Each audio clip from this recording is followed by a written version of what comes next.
হরি ওম সবাইকে, হরি ওম।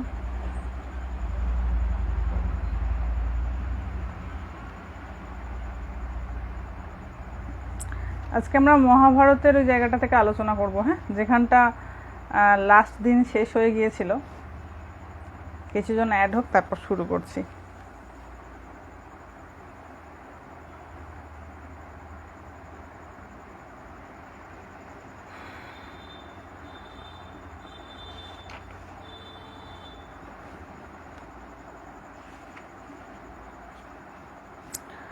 হ্যাঁ, তো আগের দিন আমরা যেখানে শেষ করেছিলাম, ভগবান শ্রীকৃষ্ণ বিদুরের ঘরে রাত্রি যাপন করেছেন এবং পরের দিন স্নান, জপ, সূর্য প্রণাম করেছেন। তারপর এবার দুর্যোধন রথ নিয়ে এসেছেন, ভগবানকে নিয়ে যাবেন বলে রথ নিয়ে এসেছেন। দুর্যোধন এবং শকুনি, দুর্যোধন ও শকুনি দুজন এসেছেন ভগবানকে নিয়ে যাবেন বলে। ভগবান তাদের সঙ্গে গিয়ে উপস্থিত হয়েছেন কৌরবদের সভায়। এই পর্যন্ত আলোচনা হয়ে আগের দিন শেষ হয়েছিল। তো সেখানে ভগবান যখন উপস্থিত হয়েছেন, দেখা যাচ্ছে তার এমনই বিউটি যে বাকি যারা সেখানে উপস্থিত আছেন সেখানেতে সব ম্লান হয়ে গেছে এক ভগবানের উপস্থিতিতে। তার এমন দিব্য জ্যোতি। এবার মজার ব্যাপার দেখুন, এখানে খুব আয়রনি রয়েছে অনেক। এই আয়রনিগুলো বুঝতে পারলে বেশ ভালো লাগবে। ভগবান যখন ওখানে গিয়ে উপস্থিত হয়েছেন, কৌরব সভায় অন্যান্য যে রাজারা ছিলেন তারা ভগবানকে পূজা করছেন। তার চরণে ওই বিভিন্ন পাদ্য অর্ঘ্য যেগুলো থাকে, যেগুলো দিয়ে পূজা করতে হয়, ভগবানের চরণ পূজা করেছেন। এবং মজার ব্যাপার দেখুন, আয়রানি এই জন্য বলছি যে যার পূজা করা হচ্ছে ওখানে এমন অনেক রাজারা উপস্থিত ছিলেন যারা যুদ্ধে ভবিষ্যতে কিন্তু হত হয়েছেন। তো তারাও সেখানেতে ভগবানের পূজা করছেন। তখন তো জানেন না, যতক্ষণ বেঁচে আছি ততক্ষণ তো জানি বেঁচে আছি, কিন্তু বাঁচা আর মরার মধ্যে যে বেশিক্ষণ ফারাক নেই, একটুখানি ফারাক, এক ক্ষণের ফারাক বেঁচে থাকা এবং মরে যাওয়ার মধ্যেখানে। বেশি ফারাক নেই, কিন্তু যতক্ষণ বেঁচে আছি ততক্ষণ তো বেঁচে আছি, ততক্ষণ তো মরিনি। সেই সময় শ্রীকৃষ্ণ কি করলেন, দেখতে পেলেন নারদ এবং অন্যান্য সব মুনি ঋষিরা সেখানে এসে উপস্থিত হয়েছেন। এবং আপনাদের বলে রাখি, বা আগেও আমাদের আলোচনা হয়েছে, যখন ভগবান শ্রীকৃষ্ণ হস্তিনাপুরে আসছেন কৌরবদের রাজসভায়, মাঝখানে বিভিন্ন মুনি ঋষিদের সঙ্গে দেখা হয়েছে। তারা রাস্তার ধারে দাঁড়িয়ে রয়েছেন। কেন দাঁড়িয়ে রয়েছেন? ভগবান যখন তাদের জিজ্ঞাসা করেছেন যে আপনারা কেন দাঁড়িয়ে রয়েছেন, তারা বলছেন যে আমরা আপনাকে দর্শন করতে এসেছি এবং ধর্ম এবং অর্থ বিষয়ে আপনার যে বক্তব্য আপনি পেশ করতে চলেছেন কৌরবদের রাজসভায়, সেইটা আমরা শ্রবণ করতে এসেছি। ভগবান দেখলেন যে নারদ এবং অন্যান্য মুনি ঋষি, তার মধ্যে পরশুরাম রয়েছে, আরও অন্যান্য ঋষিরা সেখানে উপস্থিত সেই সভায়, যেখানে ভগবান অ্যাকচুয়ালি শান্তি প্রস্তাবটা নিয়ে গেছে।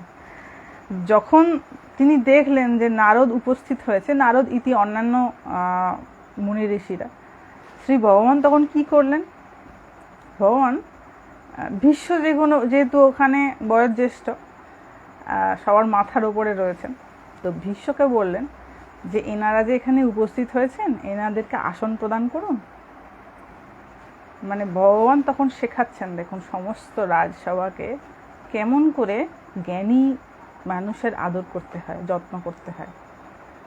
ওনারা তো ভগবানকে দেখবেন বলে এসেছেন, কিন্তু ভগবান জানেন কার কি অনার। তিনি তখন ভীষ্মকে বললেন যে এনারা এখানে উপস্থিত হয়েছেন, এনাদের জন্য আসন নিয়ে আসুন, এবং এনারা যতক্ষণ না বসবেন ততক্ষণ পর্যন্ত কারোর আসন গ্রহণ করা উচিত না। তারপরে যথারীতি ভীষ্ম সেই সব ব্যবস্থা করলেন। তাদের যে বিভিন্ন নিয়ম অনুসারে তাদের ওই পাটা ধুয়ে দেওয়া, যেগুলো আমাদের এখনও সমাজ যেগুলো প্রচলিত রয়েছে, এবং কিছু কিছু বাড়িতে দেখা যায়, আমি নিজেও দেখেছি, যখন আমি অনেক অল্প বয়স্ক ছিলাম, বাড়িতে যখন সাধুরা আসতেন তাদের পা ধুইয়ে দেওয়া হতো, কারণ এটা অনেক পুরাতন রীতি। আমিও যখন আমার গুরু মহারাজের সঙ্গে যেতাম, দেখতাম সব ওনার পা ধুয়ে দেওয়া হচ্ছে, নতুন গামছা দিয়ে পা মুছিয়ে দেওয়া হচ্ছে। তো আমি এগুলো জানতাম না, পরবর্তীকালে জানতে পারি যে এটা আজকের প্রথা নয়, এটা অনেক পুরাতন প্রথা।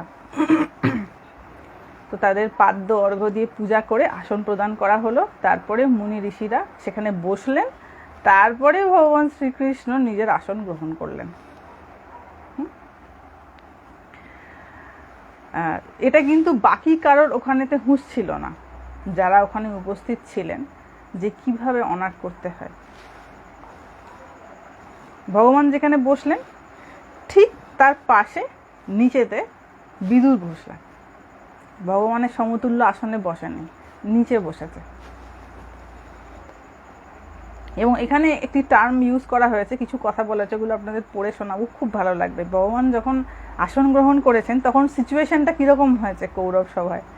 এখানে বলছেন যে রাজারা শ্রীকৃষ্ণকে বহুদিন পর দেখলেন, অনেক দিন পর। তাই অমৃত পান করতে করতে যেমন কখনো তৃপ্তির শেষ হয় না, ঠিক তেমনি তাদের শ্রীকৃষ্ণকে দেখে যেন আশা মিটছিল না। আমাদের যখন অত্যন্ত প্রিয় কোনো বস্তু, ধরুন এই এক্সাম্পলটা দিলে খুব সুবিধা হবে, ধরুন মায়ের কাছে তার সন্তান বড় প্রিয়, তো সব থেকে বেশি প্রিয়, মায়ের সঙ্গে সন্তানের সম্পর্ক যেন সব থেকে বেশি আত্মিক সম্পর্ক। তো ছেলে হয়তো বহুদিন দূরে থাকে, অনেক দূরে থাকে, বহুদিন দেখা সাক্ষাৎ নাই, তারপরে যখন এসে উপস্থিত হয় তখন মানে মায়ের যেন চোখ সরে না। তো ভগবানকে দেখেও অ্যাকচুয়ালি ওখানে যারা উপস্থিত তাদের ওই রকম উপলব্ধি হচ্ছে যে যে শ্রীকৃষ্ণকে দেখে যেন তাদের আশা আর মিটছে না। এমন অদ্ভুত, মানে এটা একটু মনে মনে যদি কল্পনা করেন যে আমাদের ভগবানকে কেমন দেখতে ছিল, কি তার কি বলবো, আমি তো কোনো ভাষা খুঁজে পাচ্ছি না, ঠিক কিরম সূর্যের মতন তার তেজ। এবং গায়ের রং আমাদের ভগবানের একটু শ্যামবর্ণ ছিল। এবং একটা জায়গায় আমি দেখছিলাম, মানে এটা অ্যাকচুয়ালি পড়ছিলাম এক জায়গায়, এই প্রসঙ্গে একটা কথা বলে নি, দেখবেন এই যে ধরুন ফর্সা হওয়া এবং কালো হওয়া, এটা তো সাইন্টিফিক্যালি মেলানিনের, যাদের একটু অভাব কম রয়েছে মেলানিন, তাদের গায়ের রংটা ফর্সা হয়, যাদের মেলানিন একটু বেশি রয়েছে তাদের গায়ের রংটা শ্যামবর্ণ হয়, কালো হয়। যার যত বেশি মেলানিন থাকে তার গায়ের রংটা তত বেশি কালো হয়। তো এবং আমাদের যে ভারতবর্ষ, মানে আমাদের এই রিজিয়নের যে বেসিক কালার সেটা হচ্ছে এই শ্যামবর্ণ। খুব বেশি ভ্যাট ব্যাটে সাদা আমরা নই, আবার খুব বেশি কালোও আমরা নই, কিছু এক্সেপশন থাকতে পারে, কিন্তু বেসিক মানে নর্মাল গ্রেডের যে কালারটা সেটা হচ্ছে শ্যামবর্ণ। এবং এটা আমি ওই বইটাতে পড়ছিলাম যে এই যে শ্যামবর্ণ কালার যে জায়গায় যত বেশি, সেই জায়গায় মানে সেই সমস্ত মানুষদের ক্যান্সার হওয়ার সম্ভাবনা তত কম। এটা আমি পড়ছিলাম, ঠিক আছে, এক জায়গায়, আমি জানি না এটা কতটা সত্য কতটা মিথ্যা, পড়ছিলাম তাই আপনাদের সঙ্গে শেয়ার করলাম। এবং যার জন্য দেখা যায় যে আমাদের যারা সব বিভিন্ন ভগবান রয়েছে ম্যাক্সিমাম সব শ্যামবর্ণ দেখানো হয়। এবং আরও ধীরে ধীরে ধীরে ধীরে দেখা যাবে আরও অনেক ধরনের যুক্তি বেরোবে, কারণ আমাদের শাস্ত্র তো অনন্ত যুক্তি রয়েছে এর পিছনে। এবং ভগবদ্গীতা আমরা যখন পড়ি, যে পরিস্থিতিতে পড়ে সে দেখে যে সেই অবস্থাতে তার একটা সমাধানের রাস্তা যেন ভগবদ্গীতায় বলা রয়েছে। এটা কি করে সম্ভব, মানে এক একজনের সিচুয়েশন তো এক এক রকম, তাহলে কি করে যে অ্যাঙ্গেল থেকে পড়ছে মনে হচ্ছে যেন এখানে আমার সেই প্রশ্নের উত্তর রয়েছে। তো এটা তো অনন্ত, যত ধীরে ধীরে ধীরে ধীরে গভীরতার দিকে যাওয়া হবে দেখা যাবে কত মণিমুক্ত হয়তো বেরোবে সেখান থেকে। তো এখানে ভগবান শ্রীকৃষ্ণের যে রূপের কথা বলা হচ্ছে, যে তাকে এমন দেখতে ছিল আর এমন তার জ্যোতি ছিল যে তাকে যখন দেখছে সবাই বাকরুদ্ধ হয়ে পড়েছে। মানে কেমন দেখতে ছিল যে দেখতে গিয়ে ভাষা হারিয়ে ফেলছে মুখের, কারোর কোনো কথা বলার অবস্থা নেই, স্টপ একদম। সব রাজাই যখন মৌন হয়ে বসে রইলেন, ভগবানকে দেখে সব মৌন হয়ে গেছে, কথা বন্ধ হয়ে গেছে। যখন সবাই মৌন হয়ে বসে রয়েছেন তখন শ্রীকৃষ্ণ রাজা ধৃতরাষ্ট্রের দিকে তাকিয়ে মেঘ গম্ভীর স্বরে বললেন, একটু গম্ভীর স্বরে ভগবান এবার নিজের বক্তব্য পেশ করতে শুরু করেছেন। এখানে ভাস্ট এক্সপ্লেনেশন রয়েছে, আমি অত ডিটেলসে যাচ্ছি না, কারণ অনেক রকমভাবে বলা হয়েছে। এটা এই দুটো ফেজে ভগবানের শান্তি প্রস্তাব রয়েছে, বলে দিই আপনাদের, দুটো ফেজে রয়েছে। ফার্স্ট ফেজটা হচ্ছে ধৃতরাষ্ট্রের প্রতি, আর সেকেন্ড ফেজটা হচ্ছে দুর্যোধনের প্রতি। মানে ভগবান এই দুজনকে বক্তব্য রাখবেন। ফার্স্ট ফেজে রাখবেন ধৃতরাষ্ট্রকে, কারণ যেহেতু ধৃতরাষ্ট্র রাজা, তার কাছেই তো উনি প্রস্তাবটা নিয়ে গেছেন। আর যখন ধৃতরাষ্ট্র বলবেন যে আপনি এবার আমার পুত্রকে একটু বুঝিয়ে বলুন, কারণ সে কোনোভাবেই আমার কথা বুঝতে চাইছে না, তখন শ্রীকৃষ্ণ দুর্যোধনকে কিছু বক্তব্য রাখবেন। এই দুটো ফেজে রয়েছে এবং অনেক এক্সপ্যান্ডেড, অনেক এক্সপ্লেন করা রয়েছে, আমি সেই জায়গায় যাচ্ছি না।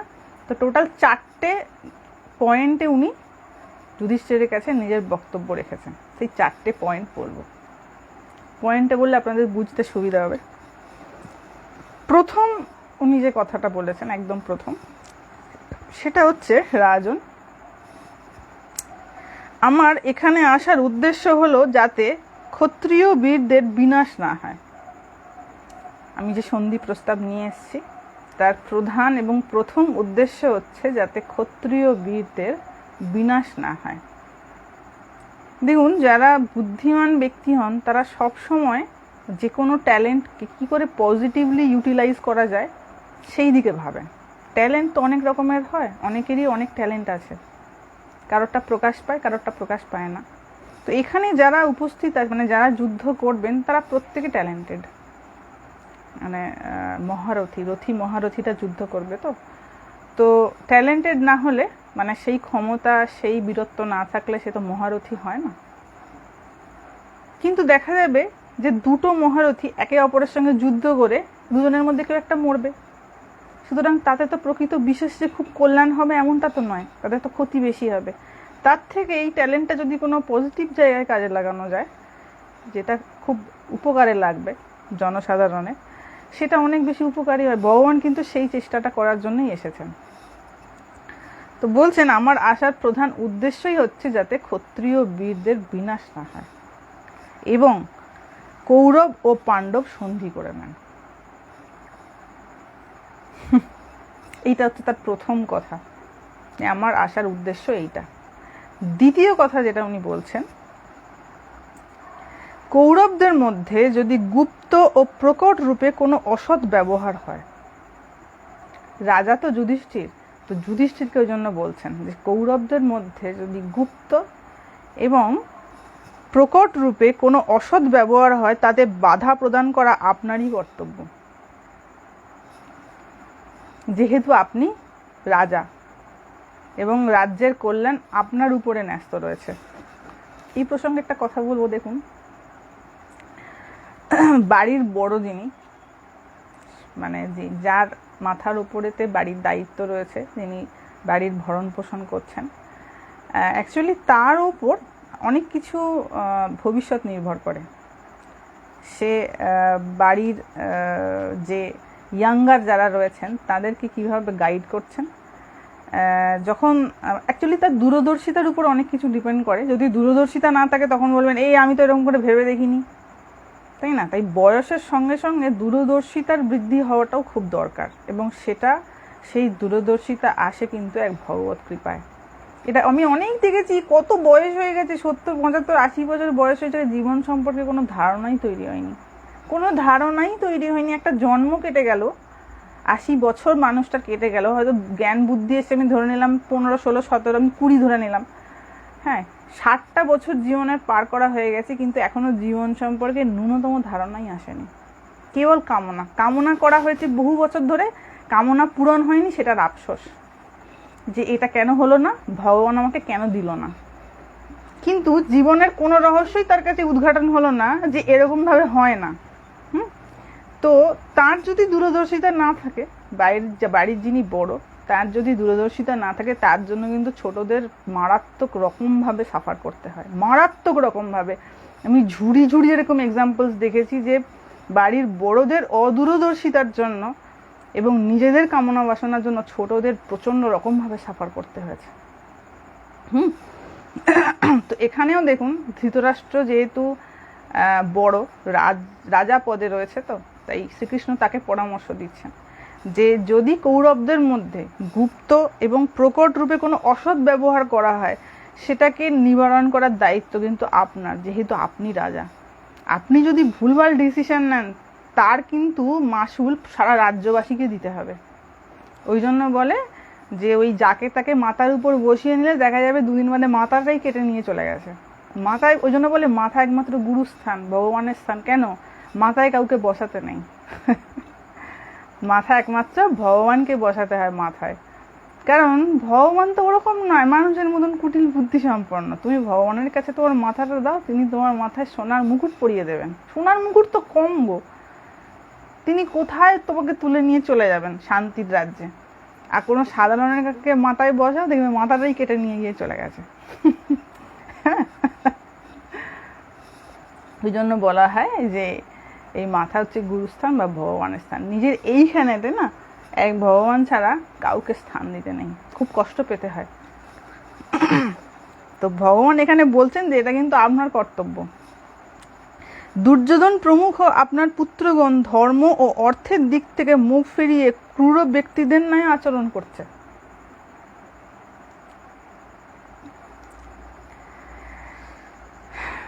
ধর্ম ও অর্থ কিছুই মানছে না, ধর্ম তো মানছেই না। ধর্ম যদি ঠিক করে না মানে বাকি তিনটেও হয় না। কামনাও ঠিক করে চরিতার্থ হয় না, অর্থও ঠিক করে লাভ হয় না, আর মোক্ষ তো বহু দূরের কথা। তাই ধর্ম পালনের উপর ডিপেন্ড করছে বাকি তিনটে কি করে হবে বা বাকি তিনটে কেমনভাবে পাওয়া হবে। দেখুন, এই প্রসঙ্গে একটা কথা বলি।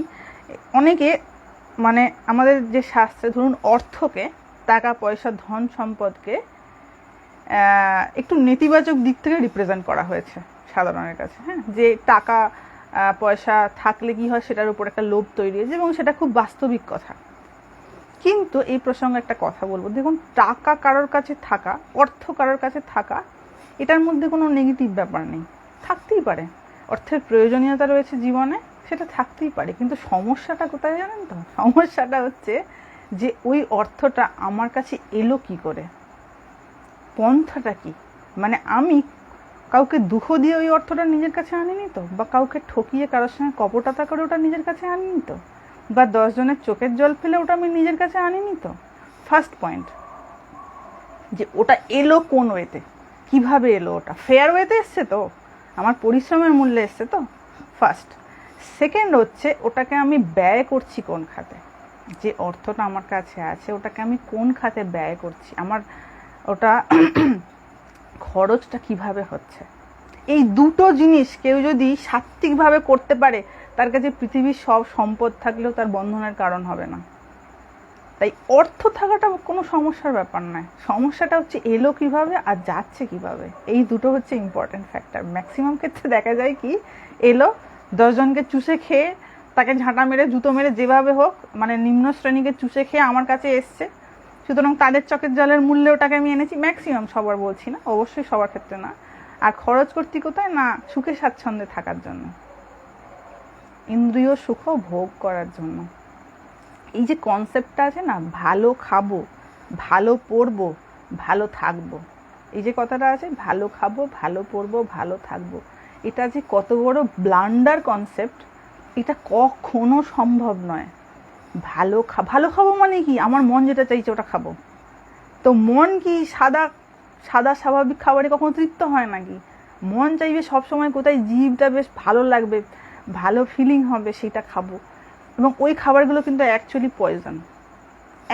পয়জন। ওগুলো ভালো করে যদি কেউ এই সমস্ত বিষয়ে পড়াশোনা করে থাকে, যদি পড়াশোনা করার কারো প্রবৃত্তি হয়, কখনো পড়াশোনা করে দেখবে যে ওই যে খাবারগুলো খেতে মানুষের বেশি ভালো লাগে, টেস্ট ফিলিং হয়, সেই টেস্ট ফিলিং খাবারগুলো অ্যাকচুয়ালি বডিতে কি করে গিয়ে, ওদের নিউট্রিশনাল ভ্যালু কি ব্যাপার, এগুলো নিয়ে তো আমাদের বেশি রিসার্চ থাকে না। আমাদের খেলাম, ভালো লাগলো, কি আনন্দ হলো, আবার কাল খাবো।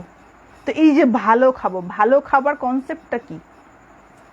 বিশ্বাস করুন, আমি নিজের চোখে দেখেছি এরকম একজন ভদ্রলোককে, যিনি মানে মাছ ছাড়া খেতে পারতেন না।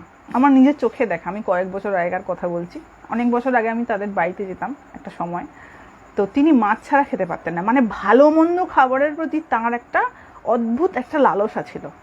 এবং হাতে টাকা রয়েছে, বাধা দেওয়ার কেউ নেই, ভালো। তো দেখে আমার একটু মনে হতো যে এতটাও ঠিক না, কারণ মানে সবার সারা জীবন একরকম যাবে না, বাধা আসবে, তখন সে সামলাতে পারবে না। ঠিক তাই হলো, একটা সময়ের পর তিনি অসুস্থ হলেন। এইবার ডাক্তার বলে দিয়েছে কি, যে তুমি সেদ্ধ খাবার ছাড়া খাবে না, সেদ্ধ খাবার ছাড়া খাবে না। দেখুন, যার যেটা দুর্বলতা তার শাস্তিও কিন্তু ওটা দিয়ে। ওনার দুর্বলতা ছিল তো ভালো খাবার ছাড়া খেতে পারেন না, ভগবান শাস্তিটাও কিন্তু ওইটা দিয়ে দিয়েছেন। প্রথমেই ডাক্তার বলে দিয়েছে যে ঝোল ছাড়া কিছু খেতে পারবে না, ভালো। এইবার বাড়ির লোকে তাকে ঝোল রান্না করে দিচ্ছে, সে কিছুতে খাবে না, কিছুতে খাবে না, কিছু করার নেই। আমি যখন তাকে দেখতে গেছি, সেই ভদ্রলোককে আমি দেখছি উনি লিটারালি কাঁদছেন।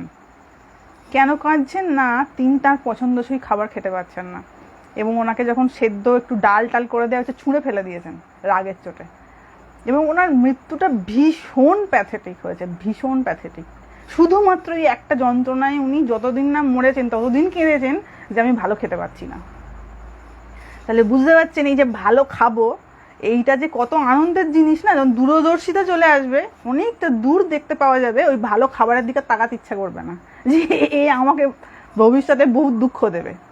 কোনোদিন যদি ভবিষ্যতে এরকম হয়, ধরুন কেউ মিষ্টি খাওয়ার প্রতি খুব লালসা, খুব লালসা, মিষ্টি ছাড়া থাকতে পারে না, তো কোনোদিন যদি তার সুগার হাই হয়ে যায়, ভগবান এই ডক্টর বলে দিল আপনার মিষ্টি খাওয়া বাড়ানো। এবার মিষ্টির দোকান তো চারিদিকে রয়েছে, ফেসবুক খুললেই তো খালি খাবারের ছবি।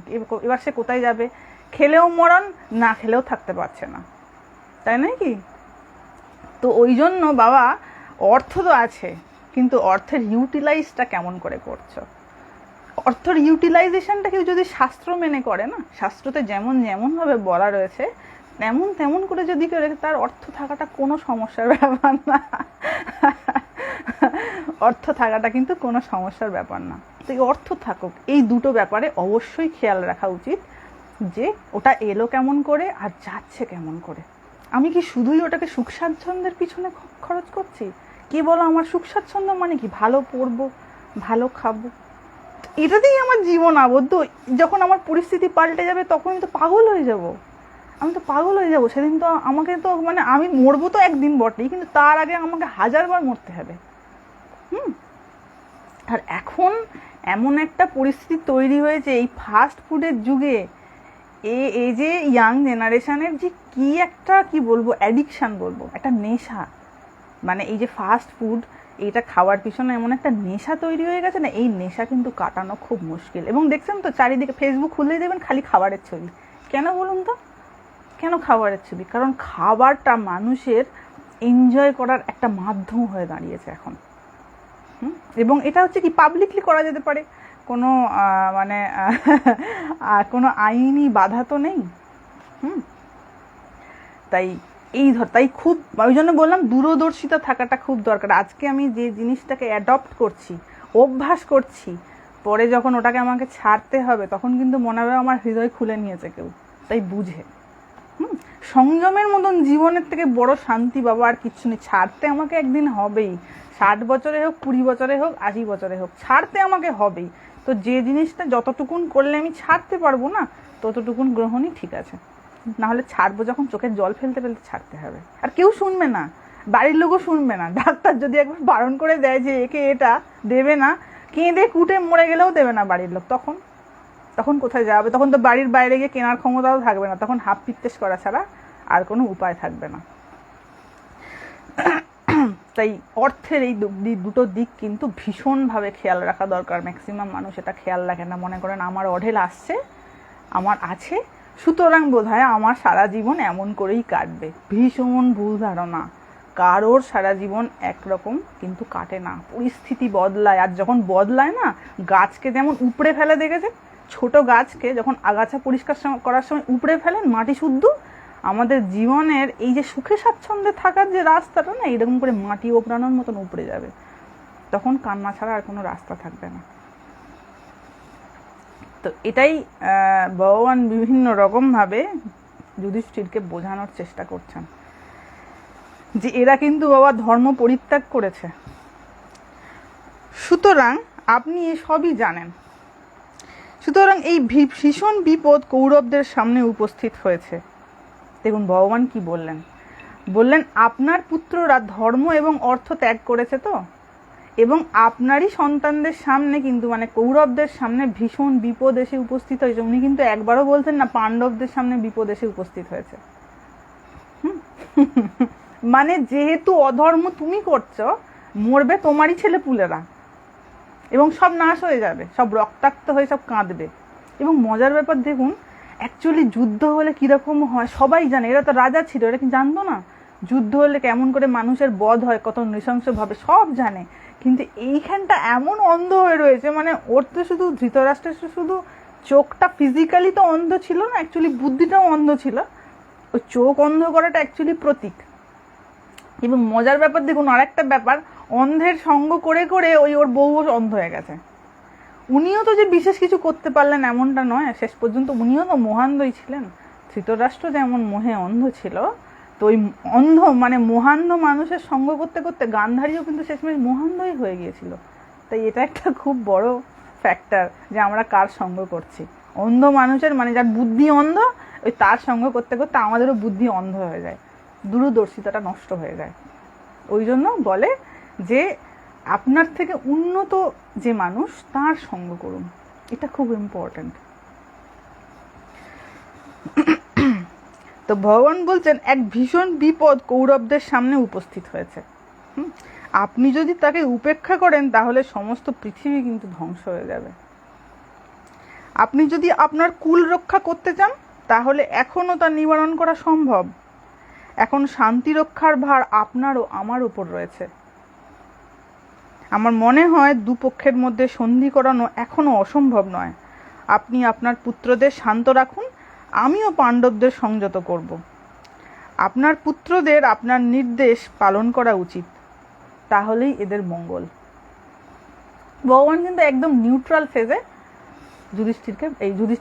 ধৃতরাষ্ট্রকে বলে দিয়েছেন যে আপনি আপনার পুত্রকে সংযত রাখুন, আপনি তো রাজা। এ কেমন রাজা যে নিজের ছেলেকে সংযত করতে পারছে না? অ্যাকচুয়ালি মোহে অন্ধ হয়ে গেছে না, মোহর দ্বারা গাইডেড। মোহ বড় মানে মোহ যে কি জিনিস, কে যে কখন কোথায় মোহগ্রস্ত হয়ে যাবে কোনো কিছু ঠিক নেই।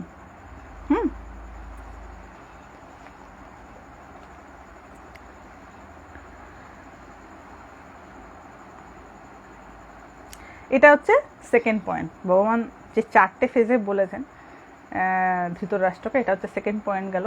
থার্ড পয়েন্ট যেটা বলেছেন, বলছেন মহারাজ, এটা খুব সুন্দর বলেছেন, বলছেন মহারাজ আপনি পাণ্ডবদের দ্বারা রক্ষিত হয়ে ধর্ম ও অর্থের চেষ্টা করুন। মানে ভগবান বলতে চাইছেন আপনি যাদের সঙ্গে মানে আপনার পুত্ররা যাদের সঙ্গে যুদ্ধ করতে যাচ্ছে না, আপনি যদি তাদের দ্বারা রক্ষিত হন, তাদের দ্বারা যদি প্রোটেক্টেড হন, এর থেকে ভালো আর কি হতে পারে? কারণ ওরা আপনার শত্রু হলে আপনারা নাশ হবেন, তার থেকে ভালো নয় কি শক্তিশালীকে নিজের বন্ধু বানিয়ে নাও? ওরা তো বদ নয়। যদি জানতাম খারাপ তাহলে আপনি তার সঙ্গ ত্যাগ করতে পারতেন বা আপনি তাদের সঙ্গে শত্রুতা করতেন। কিন্তু সৎ ব্যক্তিকে কখনো নিজের শত্রু বানাতে নেই। এইটা ভগবান একটা খুব দারুণ কথা বলেছেন যে সৎ ব্যক্তি, চরিত্রবান ব্যক্তি, সিনসিয়ার ব্যক্তি, এইরূপ ব্যক্তির সঙ্গে কখনো শত্রুতা করতে নেই, মতের অমিল হলেও। কারণ এটি খুব রেয়ার। অনেস্টি একটা খুব রেয়ার কোয়ালিটি আমাদের সৃষ্টিতে, এটা সবার থাকে না। তাই যদি জীবনে এমন কাউকে পান যে অনেস্ট, সিনসিয়ার, বড়োদেরকে রেসপেক্ট করে, ছোটদেরকে ভালোবাসে, স্নেহ করে, সমস্ত সত্যগুণের কোয়ালিটি রয়েছে, হয়তো কোনো কারণে একটা মতের অমিল হয়েছে, সেই সঙ্গ, সেই বন্ধুত্ব কখনো ত্যাগ করা উচিত না। কারণ সেখান থেকে অনেক কিছু শেখার আছে। আমাদের কি হয়, একটুখানি মতের অমিল হলো অমনি হাউ হাউ করে চিৎকার করে দূর থেকে নিকুচি করে তার যাবো না, আমাকে এরকম করে বললো, হয়ে গেল। বড্ড ঠুনকো সেন্টিমেন্ট। এই ঠুনকো সেন্টিমেন্টের জন্য কিন্তু আমাদের যে পাওয়ার রাজ্যটা, পাওয়া মানে হচ্ছে শুধু বৈষয়িক জিনিস না, জ্ঞান পাওয়ার রাস্তাটা আমরা বন্ধ করে দিই। কারণ একটা মজার ব্যাপার কি জানেন তো, যখনই ভগবান ধরুন আপনাকে কোনো শ্রেষ্ঠ জিনিস দেবে, একটা অভাবনীয় অভূতপূর্ব একটা জিনিস দেবেন, তার আগে আপনাকে ভালো করে বাজিয়ে দেখবেন, ঠক্কর মেরে দেখবেন অহংকার কতটা রয়েছে। যদি ওই অহংকারের ফাঁসে আটকে যায় সুতোটা, তাহলে এক ছুঁচের ভিতর দিয়ে গলবে না। তো ভগবান যখনই কোনো, ধরুন আপনি কোনো কিছু পাওয়ার যোগ্য হয়েছেন, ভগবান আগে ভালো করে বাজিয়ে দেখবে হাতুড়ি মেরে, যে এর সময় হয়েছে দেখতে পাচ্ছি, কিন্তু এই যোগ্য তো ধরে রাখতে পারবে তো, সঙ্গে সঙ্গে একটা নেগেটিভ ভাইব্রেশন ক্রিয়েট করে দিল মনের মধ্যে। এবার নাও বোঝো কি, এবার রিয়াকশানটা কি হবে সেটা দেখে বোঝা যাবে যে সে যোগ্য না অযোগ্য। তার যদি রিজনিং ব্রেন কাজ করে পিছন থেকে, যে আমি কতটা এখানে রিয়্যাক্ট করব, পজিটিভলি রিয়্যাক্ট করবে। আর যদি পেশেন্টটা মোহগ্রস্ত হয়, মানে বুদ্ধিটা যদি ব্লান্ট হয়, তখন ইগো কাজ করবে। বুদ্ধি ব্লান্ট হলে না সঙ্গে সঙ্গে অহংকার সামনে চলে আসে, আমাকে এরকম বললো। আর যদি বিবেকপূর্ণ বুদ্ধি হয় তাহলে সঙ্গে সঙ্গে বিচার করবে যে এটা আমার কতটা করণীয়, আমি কিভাবে কি করব, কিভাবে বিহেভ করব, কি করা উচিত। এই ভাবনাগুলো পিছন থেকে কাজ করে। তো ভগবান ওরম করে বাজিয়ে দেখবেন, যেই দেখবে অহংকারে গেলে ব্যাস ও তো এমনি ছেড়ে দেবে। তো যে সুন্দর জিনিসটা সামনে আসার রাস্তা তৈরি হয়েছিল, ওটাকে আমি নিজেই লাথি মেরে ফেলে দিয়েছি। তো আমার জীবনের অন্ধকার বাবু কে দূর করবে? তো ভগবানও পারবেন না, তাই না? আমি নিজেই আমার নিজের জীবনে আলো আসার পথে বাধা হয়ে রয়েছি। আমার নিজের অহংকারকে সামনে পাঁচিলের মতো দাঁড় করিয়ে দিয়েছি, তাই আলো ঢুকছে না ঘরের ভেতরে। তো এখানে ভগবান বলছেন যে আপনি পাণ্ডবদের দ্বারা রক্ষিত হয়ে ধর্মের অনুষ্ঠান করুন। খুব সুন্দর একটা আইডিয়া দিয়েছেন ভগবান এখানে। এবার বলছেন যে এইরূপ রক্ষক আপনি চেষ্টা করলেও পাবেন না এই ত্রিভুবনে। সত্যিই তাই, কি মূঢ় বুদ্ধি ধৃতরাষ্ট্রর, যে এইরূপ রক্ষক এইরকম ভাবে প্রোটেক্ট করতে পারবে, এইরকম বলশালী, বীরত্বের সাথে যুদ্ধ করতে পারবে, এটা আপনি কোথায় পাবেন? এই ত্রিভুবনে আপনি খুঁজে পাবেন না। আর এইরকম ধর্ম নিয়ে চলে যারা, তো এদের সঙ্গে শত্রুতা করার থেকে সন্ধি করে বন্ধুত্ব করে নেওয়াটাই বুদ্ধিমানের কাজ নয় কি? কি দূরদর্শিতা, হ্যাঁ ভগবানের এত কিছু। এবং মূঢ় বুদ্ধি দেখুন, এত কিছু কথা বলার পরেও সেই ওই গর্তেই গিয়ে ঢুকলো। আপনারা কখনো দেখবেন, এটা আমি প্রায় যাদের সঙ্গে কথা হয়ে বলি, ভেড়াদের দেখেছেন কখনো? পাহাড়ি ভেড়া। এখানে একটি কথা প্রচলিত আছে, এই আউট অফ ওয়েস্ট বেঙ্গল হিন্দিতে একটি কথা প্রচলিত আছে, সেটাকে বলা হয় ভেড় চাল। ভেড় চাল কথাটার মানে হচ্ছে, যদি ভেড়া যায় দেখবেন পাহাড়ে, যেতে যেতে যেতে যেতে ধরুন পাহাড়ের খাই এসে উপস্থিত হয়েছে, পাহাড়টা শেষ হয়ে গেছে, খাই পড়ে যাবে। এবার ওই ভেড়াটার এইটুকুন বুদ্ধি নেই যে আমি পড়ে যাব, সুতরাং আমি ওখানে থেমে যাই। ও কি করবে? ওই খাইতে পড়ে যাবে। মানে ওই জন্য ভেড়া বলে লোককে বাজে কথা বলা হয় না, তুই ভেড়া, মানে তোর একদমই কোনো বুদ্ধি নেই। মানে ওই ভেড়াটার এটুকুন বুদ্ধি নেই যে আমি রাস্তাটা শেষ হয়ে গেছে, পাহাড়ের খাই আমি পড়ে যাব। অন্যান্য একটু আপগ্রেডেড প্রাণীদের বুদ্ধি আছে, কুকুর বলুন বা ছাগল বলুন, ওরা ঝাঁপ মারবে না, একটু কম্প্যারেটিভলি ইন্টেলিজেন্ট, কিন্তু ভেড়ার ওইটুকুনো বুদ্ধি থাকে না। ও কি করবে? ঝাঁপ মেরে দেবে। হ্যাঁ, এবার যেই ঝাঁপ মেরে দিল নিচের দিকে, ওর পিছন দিয়ে যে লাইনে ভেড়াগুলো আসছিল, ওরাও কি করবে? সব সাথে সাথে সাথে সাথে ওর পিছনেতে ঝাঁপ মেরে দেবে। মানে কারোর মাথায় এটা কাজ করছে না যে ও ঝাঁপ মারলো তো আমি ঝাঁপ মারবো না, তো মরে যাবে, এইটুকুন বোধও কাজ করে না। তো এই আমাদের যে সৃষ্টিতে যা সব চলছে না, ম্যাক্সিমামই হচ্ছে ওই দলে। একজন একটা করছে, আমিও তাকে ফলো করছি। আচ্ছা, আমি কেন করছি? আমি কেন তাকে ফলো করছি? ওটা থেকে আমার কি শেখার আছে? এই যে কি শেখার আছে, এইটা পিছন থেকে ওই বুদ্ধিটা আর বলে না। ও করছে, আমার ভাল লাগছে, আমিও করব, ওই ভেড়াগুলোর মতন সব। তো এটাকে এরা মানে খুব খেসা করে আর কি, এখানকার লোকেরা বলে ভেড় চাল। মানে কাউকে ব্লাইন্ডলি কপি করা, সেটার ভালো মন্দ না বুঝে কাউকে ব্লাইন্ডলি কপি করাকে এরা বলে ভেড় চাল। ভেড়াদের মতন একই রকম ভাবে গতিবিধি।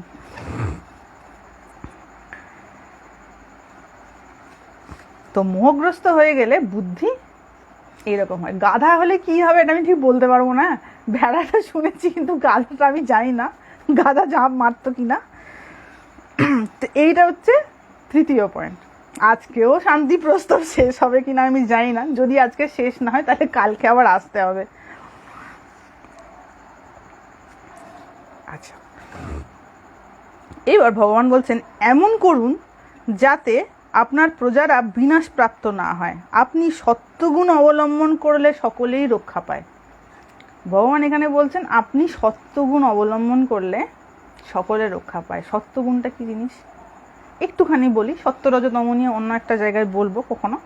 সত্যগুণ মানে হচ্ছে যার বিবেক খুব প্রমিনেন্ট, বিবেক যার ভীষণ প্রখর তীব্র, কোনো কিছু করতে যাওয়ার আগে সঙ্গে সঙ্গে বিবেক পিছন থেকে জিজ্ঞাসা করবে কেন, কতটুকু, কি কারণে করব, এটা করে এটার কি রেজাল্ট হতে পারে, সব সময় ওই কলার ধরে চেপে থাকার মতন। তো এই বোধটা যার মধ্যে খুব বেশি রয়েছে, যে কোনো কাজ করার আগে সেটাকে বিচার বুদ্ধি সম্পন্ন সাথে কাজটা করা, সেটা হচ্ছে সত্যগুণীর কোয়ালিটি। সত্যগুণীরা এভাবে কাজ করে। তো ভগবান এখানে বলছেন আপনি সত্যগুণ অবলম্বন করে সিদ্ধান্ত নিন। মানে ভগবান তো দেখতে পাচ্ছেন যে ধৃতরাষ্ট্র তো সত্যগুণ অবলম্বন করে কাজ তো করছে না, ধৃতরাষ্ট্র তো মোহগ্রস্ত হয়ে রয়েছে না পুত্রের প্রতি। তো সেটা ভগবান মনে করিয়ে দিচ্ছেন, আপনি যেহেতু রাজা তাই আপনার সত্যগুণ অবলম্বন করে নিজের সিদ্ধান্ত নেওয়া উচিত।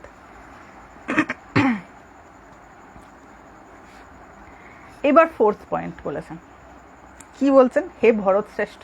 সব সম্বোধন দেখুন না, ভরত শ্রেষ্ঠ। এদিকে এর মতন বুঝিয়ে দিতে হচ্ছে, উনি মূর্খের মতন কথা বলছেন, ভগবানকে বুঝিয়ে দিতে হচ্ছে সেটা। ওদিকে ভরত শ্রেষ্ঠ। ভরত শ্রেষ্ঠ, শান্তি বজায় রাখুন, ক্রোধের বশ হবেন না। পাণ্ডবদের তাদের পিতার রাজ্য আপনি সমর্পণ করুন, না হলে আপনি আপনার পুত্রদের সঙ্গে আনন্দে রাজ্যভোগ করতে পারবেন না। রাজন, এখন আপনি অর্থকে অনর্থ এবং অনর্থকে অর্থ মনে করছেন। ম্যাক্সিমাম ক্ষেত্রে আমাদের তাই হয়, অনর্থকে অর্থ আর অর্থকে অনর্থ বোধ হয়। যে এটা এই ধরনের একটা শ্লোক গীতায় রয়েছে, 2nd চ্যাপ্টারের এন্ডের দিকে রয়েছে, যা নিশা সর্বভূতানাম তস্যাম জাগর্তি সংযমী। বলবো শ্লোকটা, গীতাটা পাশেই রয়েছে, একটু বলি। এটা খুব সুন্দর, এটার সঙ্গে লিঙ্ক করা যাবে। যদি কারোর সামনে গীতা থাকে, গীতাটা খুলে ফেলুন। 2nd চ্যাপ্টারের আই থিঙ্ক এন্ডের দিকে রয়েছে, বলছি শ্লোক নম্বরটা। এটা হচ্ছে 69 চ্যাপ্টার 2 ভার্স নাম্বার 69। যদি থাকে সামনে, গীতাটা খুলে ফেলাম। ভগবান এখানে একটি শ্লোক বলেছেন অসাধারণ, বলছেন যা নিশা সর্বভূতানাম, মানে সর্বভূতানাম মানে সকল ভূতের পক্ষে যেটা নিশা, রাত্রি,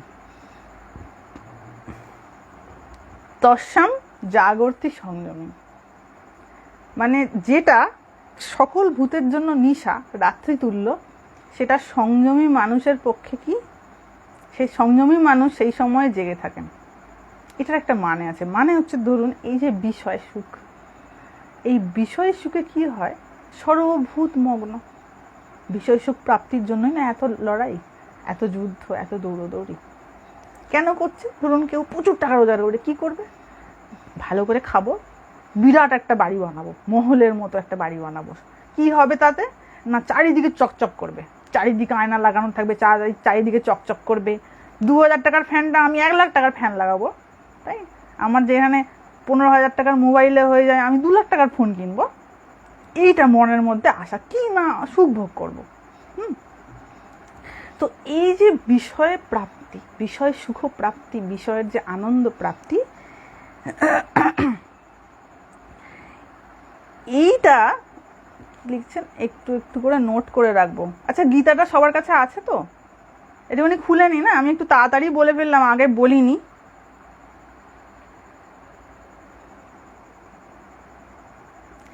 তো এই যে বিষয় প্রাপ্তি, এইটা ঠিক অপোজিট কি হচ্ছে, ভগবত প্রাপ্তি। একদিকে বিষয় সুখ প্রাপ্তি, ঠিক তার অপোজিটে হচ্ছে ভগবত প্রাপ্তি বা ব্রহ্ম প্রাপ্তি বা আত্মপ্রাপ্তি বা আত্মজ্ঞান লাভ, যাই বলুক না কেন। মানে এইগুলোকে বিভিন্ন টার্মে বলা হয়, আত্মজ্ঞান লাভ, ব্রহ্মজ্ঞান লাভ, ব্রহ্ম দর্শন, ব্রহ্মপদ প্রাপ্তি, কত কি কথা রয়েছে, জিনিসটা কিন্তু একই। হ্যাঁ, তো এইটাতে মানে এই যে ভগবান লাভ, এইটাতে কি হচ্ছে, নিশা সর্বভূতানাম, মানে সকল ভূতের কাছে এটা নিশা স্বরূপ, মানে রাত্রি, ওটাতে শুয়ে পড়ে, মানে হচ্ছে ওটাতে সচেতন নয়। হ্যাঁ, ওইটা ইম্পর্টেন্ট নয়, ওই ব্যাপারটাই ভীষণ উদাসীন, ওই সময়ে সে অচেতন হয়ে থাকে, মানে ওই বিষয়ে তার একদম কোনো ইন্টারেস্ট নেই, ওটাকে নিশা বলছে। ভগবত প্রাপ্তির বিষয়ে ভূতা নামের কাছে কি, এটা নিশা, অন্ধকার, মানে ইন্টারেস্ট নেই, ঘুমিয়ে রয়েছে সেই সময়। তস্যাম জাগর্তি সংযমী। আর এই বিষয়ে মানে এই ভগবত রিলেটেড যে ব্যাপার বা ব্রহ্মপ্রাপ্তি বা আত্মপ্রাপ্তি, এই বিষয়ে যে সংযমী পুরুষ যারা থাকেন, সংযমী মানুষ, তারা সবসময় জাগ্রত, সবসময় এই ব্যাপারটা কনসাস। সবসময় সিনসিয়ার ওই ব্যাপারটায়। ঠিক তার পরের লাইনে বলছেন যশাম জাগ্রতি ভূতানি, মানে এই ভূতগণ যাতে জেগে থাকেন মানে হচ্ছে সবসময় ইন্টারেস্টেড, মানে এই বিষয় সুখ। প্রথম লাইনটায় বললেন ভগবত প্রাপ্তি, আর সেকেন্ড লাইনটায় বলছে বিষয় প্রাপ্তি, বিষয় সুখ প্রাপ্তি। ওইটাতে কি জাগ্রতি ভূতানি, মানে ভূতগণ সবসময় সিনসিয়ার। কিরম করে হবে? সা নিশা পশ্যত মনে। এই ব্যাপারেতে যারা মুনিগণ থাকেন, যারা নিরন্তর মনন করে চলেছেন তত্ত্বের, তারা সবসময় কি করেন? নিশা, তাদের কাছে এটা নিশা স্বরূপ। পশ্যত মানে দেখেন, মুনিরা দেখে, ওটা নিশা, মানে ওটাতে বিশেষ ইন্টারেস্টের কিছু নেই, কারণ ও কিছুদিন পরেই দুঃখ দেবে। যখন চলে যাবে এক রাস দুঃখর সমুদ্রে ডুবিয়ে দিয়ে যাবে। যাবে তো বটেই, কিন্তু এমনি যাবে না, বিনামূল্যে কি করে যাবে? ফ্রিতে, বাই ডিফল্ট তাকে হতাশার রাজ্যে ডুবিয়ে দিয়ে যাবে যে ব্যক্তির কাছে এগুলো থাকবে। তো ওই জন্য বিষয় সুখ প্রাপ্তিতে মুনিরা কি করে? নিশা, আনকনসিয়াস, তারা ইনডিফারেন্ট, তারা উদাসীন এই ব্যাপারটায়, ওটাকে বলছেন নিশা। Hope it is clear? হ্যাঁ, যা নিশা সর্বভূতানাম তস্যাম জাগর্তি সংযমী, যেটা সকল ভূতের কাছে নিশা স্বরূপ, মানে এই যে ভগবত প্রাপ্তি, ভগবানের কথা, অধ্যাত্ম বিদ্যা, এই বিষয়টায় সংযমীরা সবসময় জাগর্তি, জেগে রয়েছেন। আর যশাম জাগ্রতি ভূতানি, মানে এই যে বিষয় সুখ প্রাপ্ত, এটাতে সবসময় ভূতগণ এবার ইন্টারেস্টেড। রাত্রি 3টের সময় বলুন এই ওখানে যেতে হবে, ওইটা পাওয়া যাবে, সঙ্গে সঙ্গে উঠে পড়বে। সা নিশা পশ্যত মনে, মুনিগণ কিন্তু ওই বিষয় সুখ প্রাপ্তিকে নিশা স্বরূপ দেখেন। পশ্যত মানে দেখে।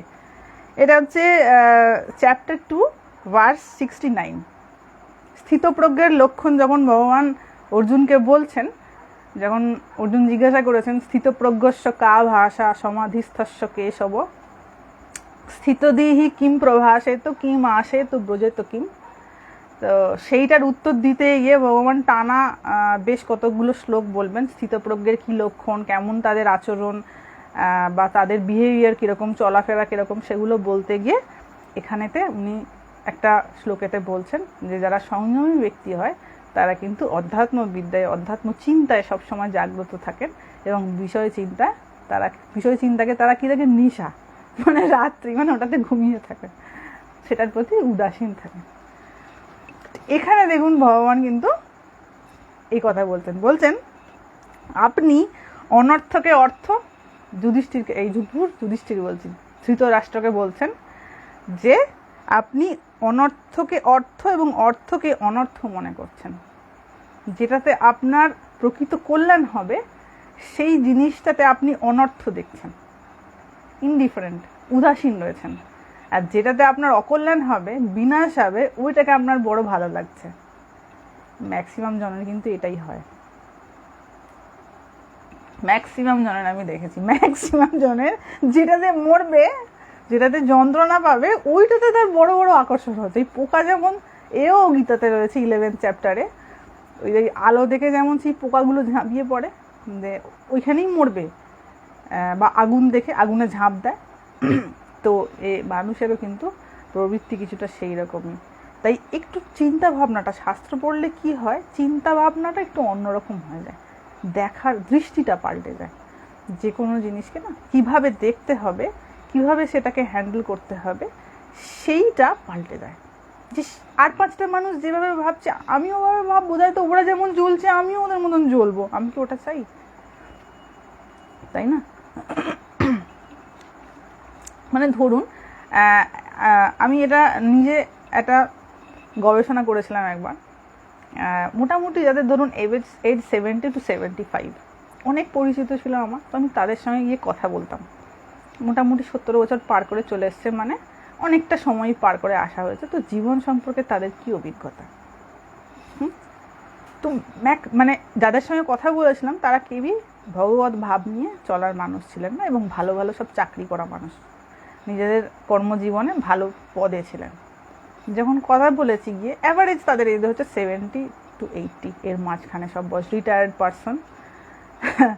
তাদের সঙ্গে গিয়ে যখন কথা বলেছি, প্রত্যেকের জীবনের প্রতি একটা আক্রোশ বা কিছুই পেলুম না টাইপের একটা আফসোস। কিন্তু জীবনে কিছুই পেলুম না টাইপের আফসোস। কিন্তু যখন তাদের সামনে কেউ যদি বলে যে আমি তাহলে বিয়ে করব না, ধরুন কেউ গিয়ে বললো আমি বিয়ে করবো না, সঙ্গে সঙ্গে মাথায় বাজ পড়ে যাবে। কেন করবে না? নিজেরা বলছেন যে আমি কিন্তু এইটা করে খুব একটা ভালো নেই, খুব যন্ত্রণা পেয়েছি, খুব কষ্ট হয়েছে। কিন্তু আরেকজন যদি কেউ বলে যে আমি তাহলে করব না, মানে সামনের মানুষটা কষ্ট পেয়েছে, ওটা দেখে আমি কেন করব, সঙ্গে সঙ্গে মাথায় বাজ পড়ে যায়। কেন? দেখবেন কেউ যদি বিবাহ না করে তার বাবা মার এমন শোক হয় যেন মনে হচ্ছে বোধহয় মরেই গেছে, মানে মরে গেলে তো শোক হবে না। কেউ যদি বলে আমি বিবাহ করবো না, এটা শুনে তার শুধুমাত্র তার বাড়ির লোকের হার্ট অ্যাটাক হওয়ার অবস্থা হয় না, তার পাড়া প্রতিবেশীদের সে কি চিন্তা তাকে নিয়ে, মানে বিবাহ করছে না মানে সেটা যেন সেই জঙ্গি সংগঠনে যোগ দেওয়ার মতন কাজ করে ফেলেছে বোধহয়, এমন সব সচেতন হয়ে পড়ে তাকে নিয়ে কি চিন্তা। আবার ধরুন কোনো হয়তো বিবাহিত দম্পতি, তাদের হয়তো ছাড়াপোনা হয়নি, কত মানুষের চিন্তা কেন হলো না, কি কারণে হলো না, কেন নিচ্ছে না, সে কতজন সব যুক্তি দেবে। সে যেখানে যাবে সেখানে তাকে সুপরামর্শ দেবে, না বাবা এমনটা করতে নেই, সে যেন কি অন্যায় করে ফেলেছে, সে যেন কি মহাপাপ করে ফেলেছে। তো সমাজ সব সময় চাই আমি যেমন করে জ্বলিছি, আমি যেমন করে মরেছি, তুইও অমন করে মর। মানে আমি তো জ্বলে পুড়ে মরে গেছি, আমার তো 70-75 হয়েই গেছে, সুতরাং তুই কেন বাবা এসকেপ্ট হয়ে যাবি, তুইও মর। এটা সবার বলবো না, যাদের একটু বোধ বুদ্ধি হয়েছে তারা নিশ্চয়ই বলবেন যে বাবা খুব যন্ত্রণার জীবন, তাই বুঝে চলো। কিন্তু ম্যাক্সিমাম 90-95% মানুষ এইভাবেই মানুষকে মিসগাইড করেন যে ইউ মাস্ট সাফার, তোমাকে সাফার করতে হবে। কিভাবে কি রকমভাবে মানুষ কি প্রচণ্ডভাবে সাফার করে শুধুমাত্র বড়দের এই মিসগাইডেন্সের জন্য কল্পনাতীত, কত রকমভাবে মিসগাইডেড হয় এবং এমন কিছু ডিসিশনস নেওয়া হয়ে যায় ভুল, সেই ভুল আর সংশোধনের জায়গা থাকে না বাবা, তখন কেবল আফসোস হয়, তখন আর সেটাকে তো সংশোধন করা যায় না, কেবল আফসোস হয়। তো ভগবান কিন্তু এইরকম একটা সিচুয়েশনে এসে ধৃতরাষ্ট্রকে বলছেন যে একবার যদি হাতের তীর বেরিয়ে যায় আর কিন্তু তুমি আনতে পারবে না তাকে ফিরিয়ে। তো এখানে বলছেন যে আপনি অর্থকে অনর্থ আর অনর্থকে অর্থ মনে করছেন, আপনার পুত্ররা লোভের বশবর্তী হয়ে আছে, তাদের আপনি বশে রাখুন। পাণ্ডবরা আপনার সেবার জন্য প্রস্তুত এবং যুদ্ধের জন্য প্রস্তুত। পাণ্ডবরা সেবা করতেও রাজি যদি রাজ্য দিয়ে দেন, যদি না দেন তাহলে যুদ্ধ করতেও রাজি। এই দুয়ের মধ্যে যেটি আপনার হিতের বলে মনে হয় সেটি বেছে নিন। এই হচ্ছে ইন্টেলিজেন্ট পার্সনদের অ্যাপ্রোচ। ইন্টেলিজেন্ট পার্সনরা কখনো জোর করেন না, কখনো না। ভগবান শ্রীকৃষ্ণকে দেখুন, গীতা পড়ুন, গীতাতে ভগবান অর্জুনকে এতগুলো চ্যাপ্টার ধরে খালি বুঝিয়ে গেছে, এই করো ওই করো, তুমি আমার বড় প্রিয়। একদিন আপনাদের গীতার এই জায়গাটা একটু বলবো, দারুণ লাগবে, কারণ বিভিন্ন জায়গায় ভগবান এমন করে অ্যাপ্রোচ করেছেন, তো তাকে বিভিন্ন রকম করে বুঝিয়েছেন। 11 চ্যাপ্টারে বিশ্বরূপ দর্শন করিয়ে দিয়েছেন, সব বলে দিয়েছেন। বলার পরে 18 চ্যাপ্টারে মোক্ষ যোগে একদম শেষে গিয়ে বলছেন এই আমি তোমায় যা বলার বলে দিলুম, তুমি যদি এবার না শোনো তুমি কিন্তু বিনাশ প্রাপ্ত হবে, তোমার যা ইচ্ছা এবার তুমি করো। তা তোমাকে ভালো আর মন্দ উভয় দিকটা আমি বলে দিলাম যে এইটা ভালো হবে আর এইটা মন্দ হবে, এবার তোমার যেটা ঠিক মনে হয় তুমি করো। তোমার যদি ভগবত কৃপা থাকে, যদি সেই সংস্কার থাকে, তুমি ভালোটা বেছে নেবে। আর যদি তোমার সংস্কার বিপরীত থাকে, তোমার ভালো জিনিসটা তো বাবা মনে ধরবে না, তোমার ওই মন্দ জিনিসটা নিয়েই থাকতে ভালো লাগবে, কারণ ওটা সংস্কারে রয়েছে কি না। সংস্কারটা এত সহজে পরিবর্তন হয় না। তো ভগবান এখানেও ভালো এবং মন্দ দুটো দিক ধৃতরাষ্ট্রের সামনে পরিষ্কার করে খুলে বলে দিয়েছে এবং বলেছে যে পাণ্ডবরা যুদ্ধ করার জন্যও প্রস্তুত এবং আপনার সেবা করার জন্যও প্রস্তুত। এইবার যেটি আপনার হিতের মনে হয়, আপনার মনে হয় যে এটা আপনার জন্য কল্যাণকারী, আপনি সেই সিদ্ধান্ত নিন। ভগবান এখানে টাফ কথা বলে দিয়েছে। এবং কখনো যে কোনো মানুষ সে যদি বিবেকপূর্ণ হয়, কখনো কোনো কথা কারোর ওপর চাপিয়ে দেবে না। ভালো মন্দটা বলে দিল, স্বামীজিও এটা বলেছিলেন যে ভালো মন্দটা বাবা বলে দাও, ভালো মন্দটা বলে দাও, এবার সেই ব্যক্তির ইন্টেলিজেন্স লেভেল বলে দেবে সে কোনটা অ্যাকসেপ্ট করবে কোনটা অ্যাকসেপ্ট করবে না। এটা তার নিজস্ব ডিসিশন, জোর করে এগুলো হয় না কখনো। অধ্যাত্মবিদ্যার প্রাপ্তি কখনো জোর করে হয় না। তার নিজের ইন্টারেস্ট থাকা চাই, তার নিজের সংস্কারে সেই জিনিসটা থাকা চাই, তবে না সে সেটা অ্যাকসেপ্ট করবে।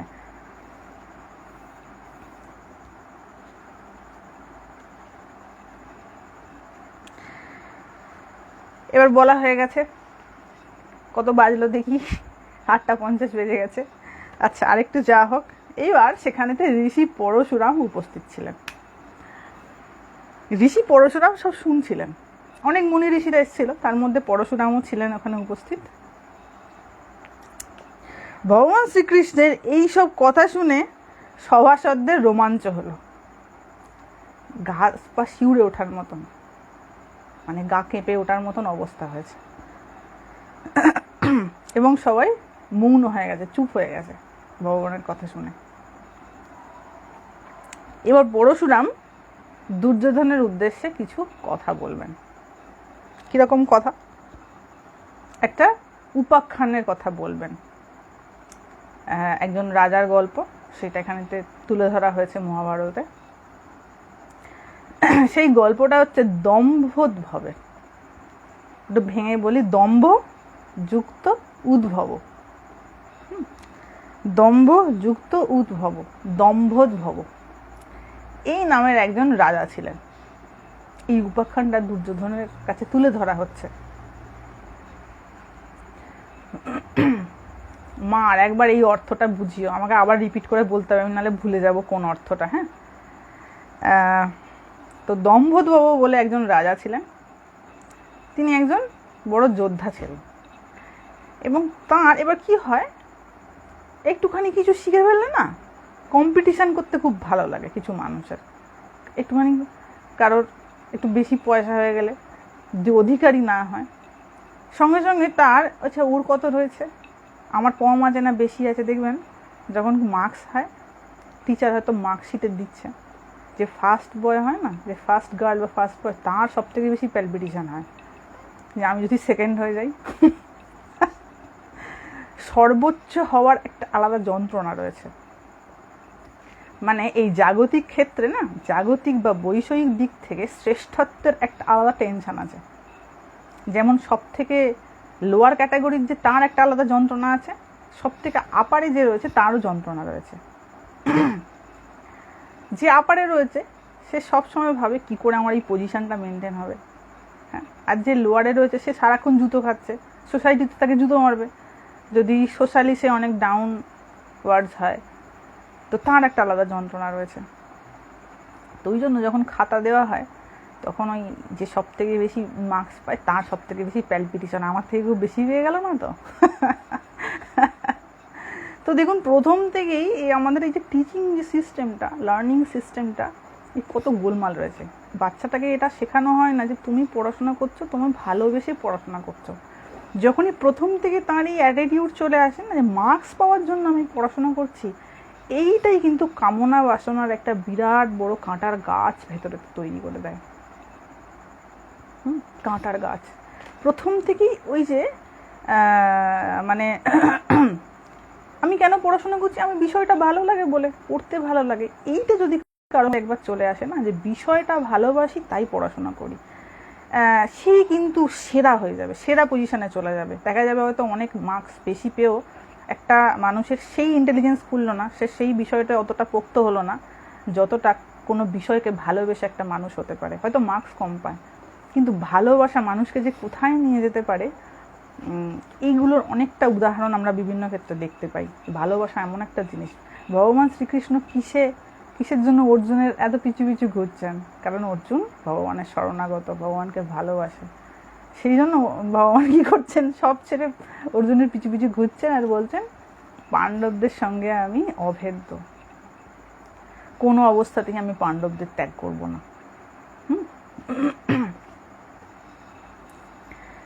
তো তখন কি করে, সে একটু উঁকি মেরে দেখে যে ওর বেশি হয়ে গেল না তো। তো এইখানে দম্ভোদ্ভবের একটু ক্ষমতা হয়েছে, এবার ও কি করেছে, অন্যজনেরটা দেখতে গেছে যে ওর বেশি হয়নি তো। তার মানে হচ্ছে যার সঙ্গেই দেখা হতো এই রাজার, সে বলতো আচ্ছা ব্রাহ্মণ, ক্ষত্রিয়, বৈশ্য আর শূদ্রদের মধ্যে এমন শস্ত্রধারী কি কেউ আছেন যে আমার সমকক্ষ হয়ে যুদ্ধ করতে পারেন? তিনি মহারথী সম্রাট ছিলেন, তো তার বড় যুদ্ধ করার বাসনা হয়েছে। একটা কথা আছে না, খাচ্ছিল তাঁতি তাঁত বুনে, কাল করলো এঁড়ে গরু কিনে, একটা কথা আছে দেখবেন বাংলায়। দিব্যি খাচ্ছিল ভালো, এঁড়ে গরু কিনে আবার নিজের বিপদ ঘনিয়ে আনলো। তো এখানে মহারথী সম্রাট ছিল, দিব্যি ভালোই চলছিল, কিন্তু ওর আবার জ্বলন সৃষ্টি হলো, কার সঙ্গে যুদ্ধ করতে যাবে। তো খুঁজছে আমার তুল্য মহারথী কে আছে, আমার তুল্য সম্রাট কে আছে যে আমার যুদ্ধে পরাজিত করতে পারবে। তো তার বড় অহংকার হয়ে গেছিল, দম্ভ, তার ভেতরে তো এত দম্ভ, ওই জন্য নামই দম্ভোদ্ভব। তো কিছু তপস্বী ব্রাহ্মণ তার অহংকার দেখে তাকে কি বললেন, আচ্ছা ঠিক আছে, ওই গন্ধমাদন পর্বতের ওপরে দুজন তপস্যা করছেন, তুমি তাদের কাছে যাও, তারা তোমার সঙ্গে যুদ্ধ করতে পারবেন। দুজন ঋষি তপস্যা করছেন, তাদের কাছে যাও। তো যেই শুনেছে রাজা, তার তো মন ছটপট করছে, জিজ্ঞাসা করছে কোথায় এখন তারা, কোথায় পাবো। তো তখন ওই ঋষিরা বলছেন ওই গন্ধমাদন পর্বতের ওপরে বসে রয়েছে, যাও। রাজা এই কথা সহ্য করতে পারলেন না, তিনি তখনই বিশাল সৈন্য সাজিয়ে গন্ধমাদন পর্বতে গিয়ে তাদের অনুসন্ধান করতে লাগলেন। যখনই জেতার সম্ভাবনা থাকে না, তখন মানুষ বড্ড পরাক্রম দেখায়, আর যখন বোঝে যে আমি পরাজিত, অসহায়, তখন সে হাত জোর করে, ঠিক দুর্যোধনের মতো। দুর্যোধন যখন দ্রৌপদীকে অপমান করেছিল, তখনকার ফেজটা ভাবুন, আর যখন ভীম উরুভঙ্গ করছে তখনকার ফেজটা ভাবুন, দুটো একই ব্যক্তি। আজকে এইটা ভাবতে ভাবতে আমার ওই কথাটা মনে হলো যে সময়ের গতি যখন বিপরীতে যাবে না, তখন অহংকার অসহায়তায় টার্ন করে যায়। এরকম বহু বহু মানুষকে আমি দেখেছি, যে জিনিসের অহংকার, যেই সময়ের গতি টার্ন হয়েছে, এবার হাত জোর করছে, এবার ভগবানের কাছে দৌড়চ্ছে, কিন্তু যখন সময় ছিল, সুসময় ছিল, তখন কিন্তু ভগবানের শরণাপন্ন, তখন মনে হচ্ছে আমি করেছি, আমার ট্যালেন্টে হয়েছে। তো এটা ঝুড়ি ঝুড়ি দেখতে পাওয়া যায়। এখানে এই ব্যক্তিও তাই, এই রাজাও, সে চলে গেছে সৈন্য নিয়ে যুদ্ধ করবে বলে। কিছুক্ষণ পরে তিনি দুজন মুনিকে দেখতে পেলেন, দুজন মুনি সেখানে বসে রয়েছে। কি করছে তারা না, শীত গ্রীষ্ম বর্ষায় তারা এতই কৃশ হয়েছিলেন যে তাদের শরীরের শিরাগুলি পর্যন্ত দেখা যাচ্ছিল। বহুদিন ধরে তপস্যা করছেন, তো তেমন বিশেষ খাওয়া দাওয়া নেই, একদম রোগা হাড় ঝিরঝিরে হয়ে গেছে দুজন মুনি, এবং শরীরের শিরাগুলো পর্যন্ত দেখতে পাওয়া যাচ্ছে, এতটাই রোগা হয়ে গেছে। এখানে ছবি দেওয়া আছে, খুব সুন্দর। রাজা তাদের কাছে গিয়ে তাদের চরণ স্পর্শ করে কুশল প্রশ্ন করলেন এবং বললেন যে আমি আপনাদের সঙ্গে যুদ্ধ করতে আকাঙ্ক্ষী, এটি মেনে নিয়ে আপনারা আমার আতিথ্য গ্রহণ করুন। এদিকে বলছে যুদ্ধ করবো, আবার বলছেন আতিথ্য গ্রহণ করুন। কি সুন্দর করে সব কথাবার্তা, যুদ্ধ করলে তো মরেই যাবে, আবার আতিথ্য কি করে গ্রহণ করবে। তা সেই দুজন মুনির নাম ছিল, একজনের নাম ছিল নর, একজনের নাম ছিল নারায়ণ। এই দুজন মুনি তপস্যা করছিলেন তখন গন্ধমাদন পর্বতের ওপর। তো তাদের কাছে গিয়ে উপস্থিত, বলছেন আমি যুদ্ধ করব। তো এই নরনারায়ণ ঋষি কি বললেন, রাজন, এই আশ্রমে ক্রোধ, লোভ ইত্যাদি দোষ থাকতে পারে না, এখানে যুদ্ধের কোনো পরিবেশ নেই, পৃথিবীতে বহু ক্ষত্রিয় আছেন, তুমি অন্যত্র গিয়ে যুদ্ধের জন্য চেষ্টা করো। এখানে তো বাবা যুদ্ধের পরিবেশ নেই, কেমন করে যুদ্ধ করব? তো অনেক ক্ষত্রিয় রয়েছে, তুমি যাও, তাদের মধ্যে কারোর একজনের সঙ্গে যুদ্ধ করে যাও। নরনারায়ণ বারবার রাজাকে বোঝালেও তাঁর যুদ্ধ লিপ্সা শান্ত হলো না। দেখুন পরশুরাম কেন এই কথাটা বলছেন, দুর্যোধনেরও কিন্তু একই অবস্থা, দুর্যোধনের ভেতরেও এই একই রকমের যুদ্ধ লিপ্সা কাজ করছে। কিছুতেই সেই রাজার যুদ্ধ লিপ্সা আর শান্ত হলো না, তিনি যুদ্ধের জন্য পিড়াপিড়ি করতে লাগলেন। দেখুন কাল কেমন করে মানুষের ভেতরে তো এরকম করে দুর্বুদ্ধি ঢুকিয়ে দেয়, সে যেটাতে মরবে ওইটার জন্য সে পিড়াপিড়ি করছে, খুব পিড়াপিড়ি করছে যুদ্ধের জন্য। আপনি যুদ্ধ করুন, কারণ কি ভেতরে দম্ভ আছে না, অহংকার আছে। তো অহংকার বারবার বিপথে পরিচালিত করে, এবং কলির একটি বিশেষ প্রমিনেন্ট রূপ হচ্ছে অহংকার। যে ব্যক্তির মধ্যে দেখবেন প্রচন্ড অহংকার, দেখবেন কলির ভিতরে ঢুকে বসে রয়েছে, যে মানুষের মধ্যে দেখবেন প্রচণ্ড কামনা, কামনা ছাড়া কিচ্ছু জানে না, জানেন কলি ভেতরে ঢুকে বসে রয়েছে, প্রচণ্ড লোভ অন্যের জিনিসের প্রতি। থাকে না এমন কেউ কেউ, এমন ব্যক্তি যদি দেখেন জানবেন সব কলির অবতার, কলি এইসব জায়গায় ঢুকে বসে রয়েছে এদের ভেতরে, নাশ করবে বলে ওই রূপে ঢুকে পড়েছে। তো ও পিড়াপিড়ি করছে খুব যে আপনি আমার সঙ্গে যুদ্ধ করুন।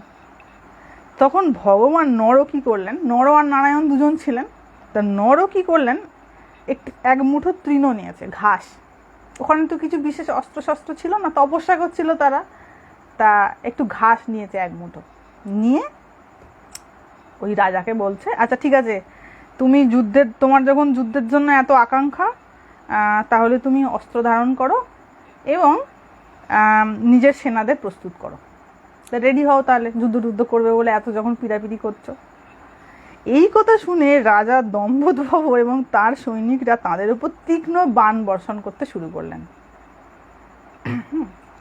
বাণ বর্ষণ করতে শুরু করে দিয়েছে। একটুখানি কি বলুন তো, একটুখানি ক্ষমতা হলে না মানুষ দেখায়, যার প্রচুর ক্ষমতা তার দেখানোর দরকার পড়ে না, যার এইটুকু ট্যালেন্ট, সবসময় এটা মনে রাখবেন, যার এইটুকু ট্যালেন্ট তাকে দেখানোর দরকার পড়ে, যার জীবনটা ট্যালেন্টের সামগ্রী তাকে দেখানোর দরকার পড়ে না, কারণ তার ট্যালেন্ট তাকে জীবনে তৃপ্ত করে, শান্ত করে দেয়, আনন্দের আস্বাদন করে। তাই দেখি আনন্দ করবে, আনন্দ মানুষ গোপনে করে, আনন্দ আবার জনসমক্ষে ওরম করে নাকি। তো এইটুকুন হলে ওটা দেখানোর দরকার পড়ে, যখন সেটা ভরে থাকে না ভেতরটা, তখন দেখানোর দরকার পড়ে না। এই হয়েছে এর দশা, একটুখানি ক্ষমতা হয়েছে ওই দেখাবে বলে চলে গেছে, যুদ্ধ করবে বলে। তো বাণ বর্ষণ করতে শুরু করে দিয়েছেন। যেই বাণ বর্ষণ করেছেন তখন কি না, ভগবান নর, মানে ওই ঋষি নর, তিনি একটি তৃণকে অমোঘ অস্ত্রে পরিণত করে নিক্ষেপ করলেন। একটা ঘাস নিয়েছে, নিয়ে এমনি করে ছুঁড়ে দিয়েছে, এমন তপস্যা ছিল না, তখন ঘাসটা কি হয়েছে, অমোঘ অস্ত্রে পরিণত হয়েছে, ঘাসটাই অস্ত্র হয়ে গেছে। তপস্যার এমন ক্ষমতা দেখেছেন তো, ঘাসকে অস্ত্র বানিয়ে নিয়েছে। এসব অস্ত্রশস্ত্র নিয়ে গেছে রাজা যুদ্ধ করবে বলে, কিন্তু যদি ভেতরে অস্ত্র থাকে তাহলে বাইরে অস্ত্রের দরকার পড়ে না। ভগবান শ্রীকৃষ্ণকে দেখেছেন তো, যুদ্ধ করেছেন নিরস্ত্র হয়ে, কিন্তু তার ভেতরে তো আসল অস্ত্র রয়েছে না, বাইরেটা তো ওটা বিশেষ কার্যকরী হয় না যদি ভিতরে সেই অস্ত্র না থাকে। যুদ্ধ করার জন্য ভেতরটা শানিত আগে থাকতে হবে, তারপরে তো বাইরের অস্ত্র কাজ করবে। তো যেই বলেছেন একটা তৃণকে কি করেছে, ছুঁড়ে দিয়েছে এমন করে, অমোঘ অস্ত্রে পরিণত করে। অত্যন্ত আশ্চর্যের ব্যাপার দেখা গেল যে সমস্ত বীরের চোখ, কান, নাক তৃণে আচ্ছাদিত হয়ে গেল। যারা যুদ্ধ করছিল তাদের চোখ, কান, নাক সব ঘাসে ঢাকা পড়ে গেছে। ও যুদ্ধ করবে কি করে, কত অহংকার, সব নিমেষের মধ্যে হাপিস, নিমেষের মধ্যে একটুখানি।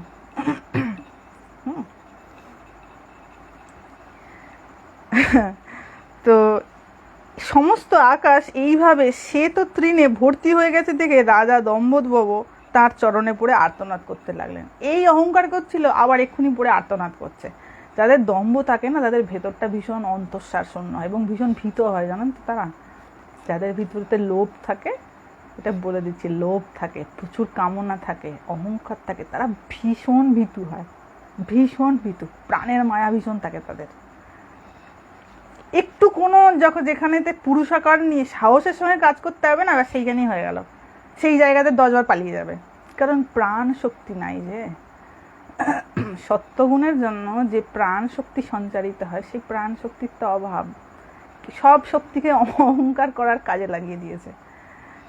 সুতরাং এরা একটু বিপরীত পরিস্থিতি দেখলেই অমনি হাতে পায়ে ধরতে শুরু করে দেয়, কারণ ভিতরে সার নেই, তো সার শূন্য।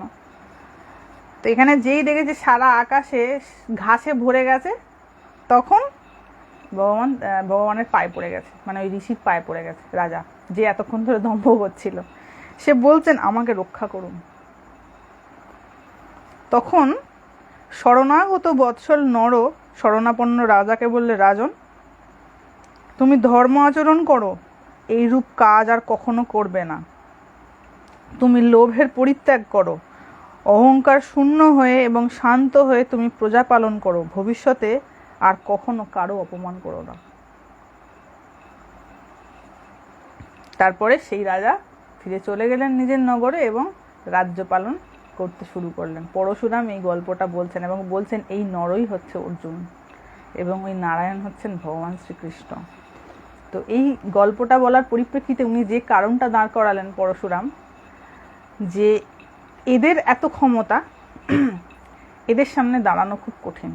এটা তো মেনলি দুর্যোধনকে বোঝানোর জন্য পরশুরাম এই বক্তব্য পেশ করলেন, যে তুমি যদি এরকম যুদ্ধ লিপ্সা তোমার কার্যকরী হয় তাহলে কিন্তু ওই রাজার মতনই তোমার অবস্থা হবে, তোমাকে পরাজিত করতে এদের বেশিক্ষণ সময় লাগবে না, তাই তুমি পাণ্ডবদের সঙ্গে সন্ধি করে নাও।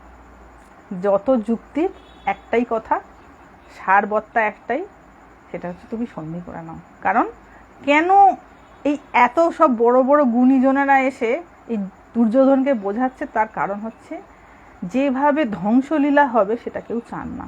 সবাই চান যাতে করে মানুষ একটু শান্তিতে বাঁচতে পারে।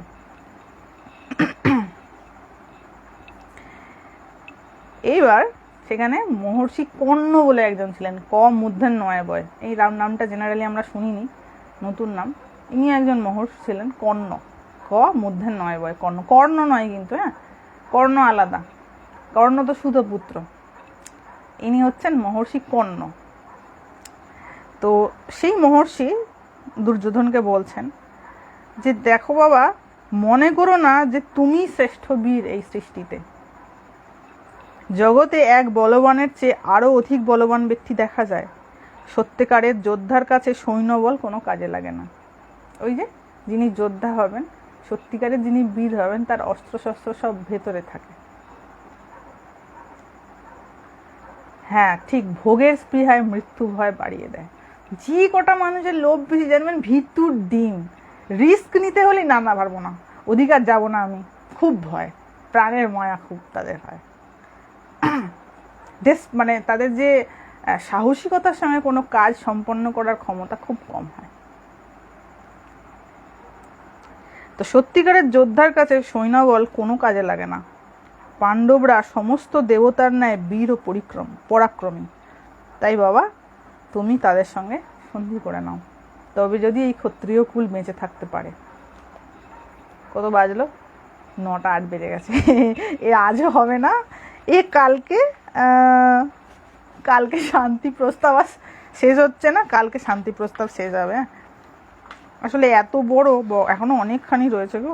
ভগবান বিশ্বরূপ দর্শন করাবেন দুর্যোধনকে, যখন তাকে কিডন্যাপ করার চেষ্টা করা হবে, বন্দি করার চেষ্টা করা হবে। প্ল্যান করবে তো ভগবানকে বন্দি করার, কিরকম দুর্বুদ্ধি।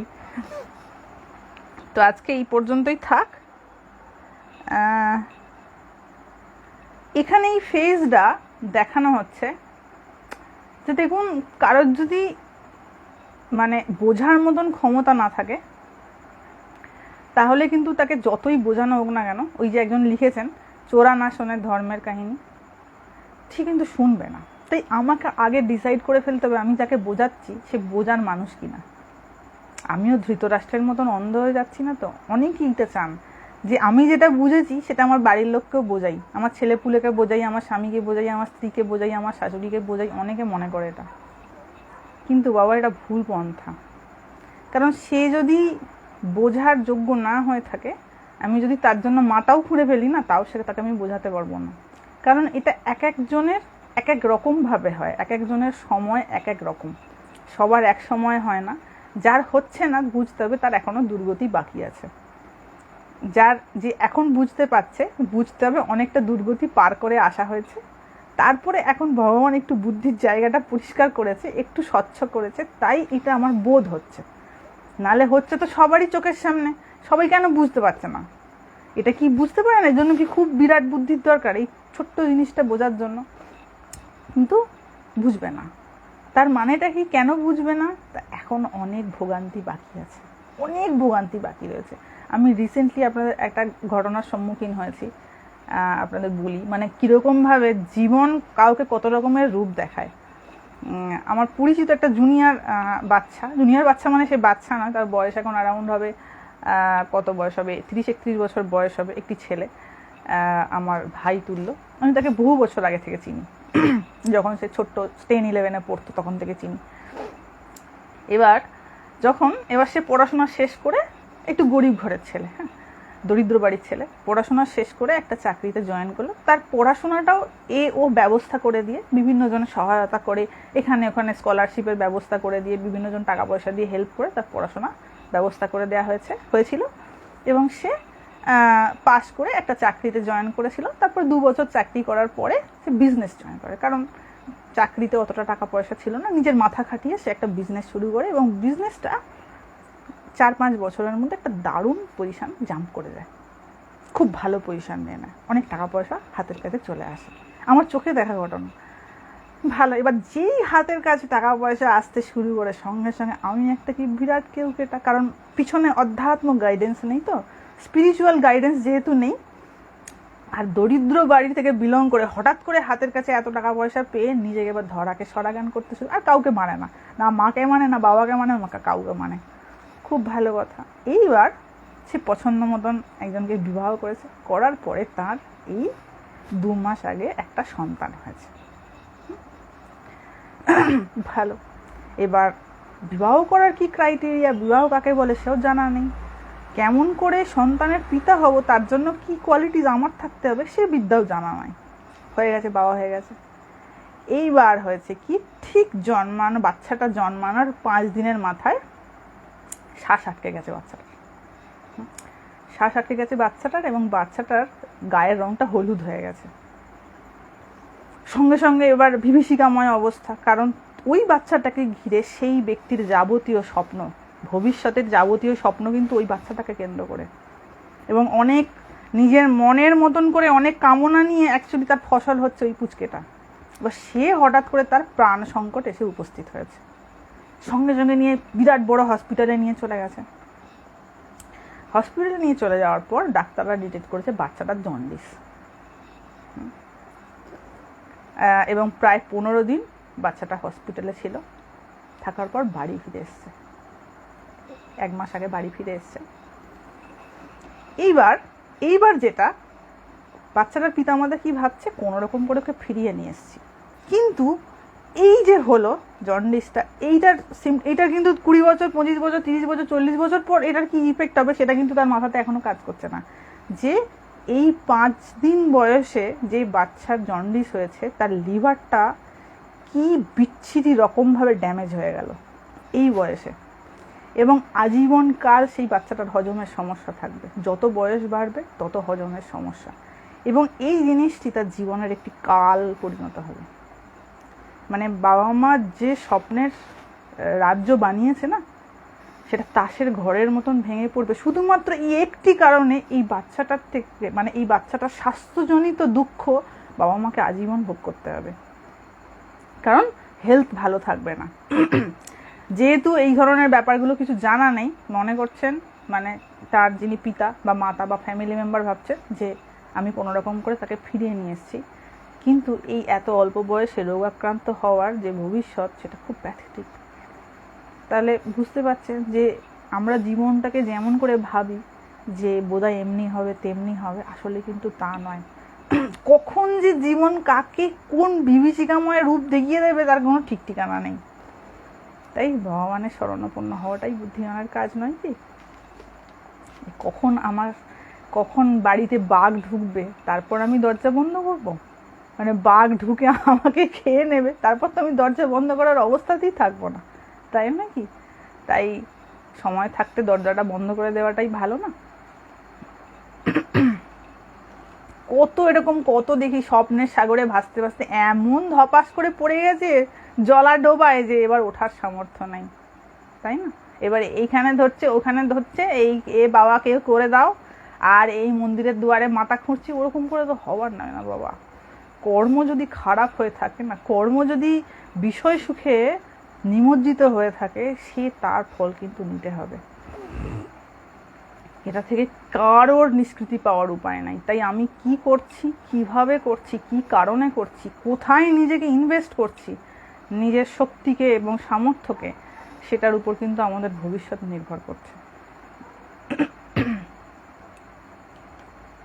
মাতাজি, অনেক লোককে দেখি মুখে গডে বিশ্বাস, কিন্তু ভিতরে ভিতরে ভীষণ, ওটা বাবা দেখানো বিশ্বাস।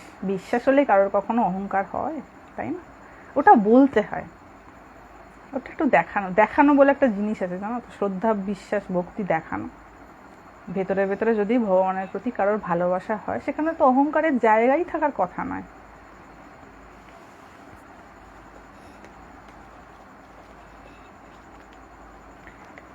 তো ম্যাক্সিমাম মানুষই এটাই তো ভাবে, ভবিষ্যৎ জীবনকে কেন্দ্র করে আমার একটা সংসার হবে, আমার একটা সন্তান হবে, আমি খুব সুখে থাকবো। সবগুলো ব্লাইন্ড কনসেপ্ট, প্রত্যেকটা ব্লাইন্ড কনসেপ্ট, তাই না? কোথায় কোথা দিয়ে কি ঘোগ হয়ে যাবে, কেউ কোনো কিছু ঠিক করতে পারবে? কিছু ঠিক করতে পারবে? আমার নিজের মানে এই কত আপনাদেরকে ইনসিডেন্টস বলবো, নিজের চোখে দেখা একটা ঘটনা। একটা বাচ্চা এই 25-26 বছর বয়স, তার সে একটা রিসার্চ ইনস্টিটিউটে রিসার্চ করতো, খুব ভালো একটা পোস্টে ছিল। প্রচুর অহংকারী, মারাত্মক অহংকারী। ভালো স্টুডেন্ট, স্বাভাবিক, তার অহংকার তো থাকবেই। এবার এমন কিছু বাড়িতে তার প্রবলেম শুরু হলো, সঙ্গে সঙ্গে বাড়ির লোক তাকে ডেকে নিল। তার বড় দাদা অসুস্থ ছিল, কিডনি ট্রান্সপ্লান্ট করতে হবে, অনেক কিছু ব্যাপার ছিল। সে কি করলো, চাকরিটা ছেড়ে চলে এলো। যে বড় দাদা সুস্থ টুস্থ হয়ে গেল, এইবার তার এমন একটা অবস্থা, সে কোথাও চাকরি পাচ্ছে না, যেখানে চেষ্টা করছে সেখানে রিজেকশন আসছে। অথচ সে খুব ট্যালেন্টেড, মানে সে নিজের কাছে নিজে খুব ট্যালেন্টেড বলেই স্বীকৃত। তার সার্টিফিকেটটা নিজের কাছে খুব বড়, যে আমি অমুক বিরাট রিসার্চ ইনস্টিটিউটে চাকরি করতাম অন্ধ্রপ্রদেশে, এবং এখন আমি কোনো একটা ছোটোখাটো কাজ করতে পারবো না, আর কোনো বড় জায়গাতেও আমি চান্স পাচ্ছি না। সুতরাং এবং আমি নিজে দেখছি মাঝে মাঝে সে এমন ডিপ্রেসড হয়ে পড়ছে, বলছে আমি আর বেঁচে থেকে লাভ কি, আমি এবার সুইসাইড করে নেবো। তার মানে একটা জিনিস ভেবে দেখুন, মানুষের ট্যালেন্ট এত ট্যালেন্টেড যে সেই ট্যালেন্ট দিয়ে অ্যাকচুয়ালি আমার জীবনটাকে কেমন করে তৈরি করতে হবে সেই বিদ্যাটাই আমার কখনো জানা হয়নি। আমার এমন ট্যালেন্ট যে এবার আমার মরে যেতে ইচ্ছা করছে। তো যে ওই জন্য আমি রিপিট করছি, আগে বহুবার বলেছি লাইভে, অরিজিনাল ইন্টেলিজেন্স সেটাই যেটা মানুষকে জীবনে হ্যাপি থাকতে সহযোগিতা করে, তাকে স্যাটিসফাইড থাকতে সহযোগিতা করে, জীবনের ক্রাইসিসে লড়াই করার ক্ষমতা যোগায়। That is real intelligence. দেখবেন অনেক বহুত এত এত মার্কস করেছে, এত এত ঝুড়ি ঝুড়ি মার্কস, ডিগ্রি, একটুখানি কি একটা যে বলছে এবার মরে যাবো, আর বেঁচে থেকে লাভ নেই। কী হবে আমার ইন্টেলিজেন্সে? যে ইন্টেলিজেন্স আমাকে মরণের দিকে নিয়ে যায়, ওই ইন্টেলিজেন্সটা আমার কী কাজের, তাই না?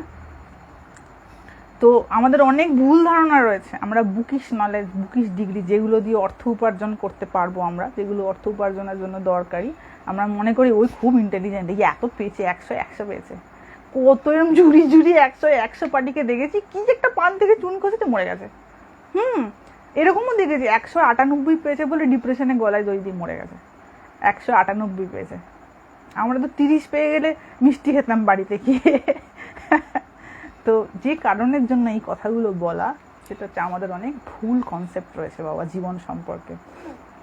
জীবনের অরিজিনাল বুদ্ধিমান, অরিজিনাল ইন্টেলিজেন্স একটা মানুষ তখনই হয় যখন সে নিজেকে ভালো রাখতে শেখে, অন্যকে ভালো রাখতে জানে। That is real. যে ইন্টেলিজেন্স আমি হাসতে পারবো না, আমার জীবনটা হ্যাপি হবে না, ওই ইন্টেলিজেন্স নিয়ে আমি কি আলু ভাতে মেখে খাবো, তাই না? তাই কখনো এই ধরনের জিনিসকে বাহবা দেওয়ার কোনো প্রয়োজন নেই। আমাদের সমাজ কিন্তু এই জিনিসগুলোকে বাহবা দেয়, ওই অমুক করেছে, ওই তমুক করেছে, তাই সে কি কি করে ফেলবে, কিন্তু যখন হতাশ হবে খোঁজও নিতে আসবে না। কত কত কত ঝুড়ি ঝুড়ি এরকম মানে উদাহরণ রয়েছে, যে বিরাট কিছু জীবনে সামাজিকভাবে করেছে, কিন্তু ভেতরে সারবত্তা কিছু নাই, প্রাণহীন, সবসময় এরকম মরে পড়ে রয়েছে, কোনো প্রাণ সঞ্চার নেই তার ভেতরেতে। কি বাঁচবে সে, কি করবে? দেখবে ওই টাকাগুলোকে নিয়ে গুনবে, খালি 1 না 2 না 5 লেখা রয়েছে, যদি বেঁচেই না থাকতে পারলো ভালো করে।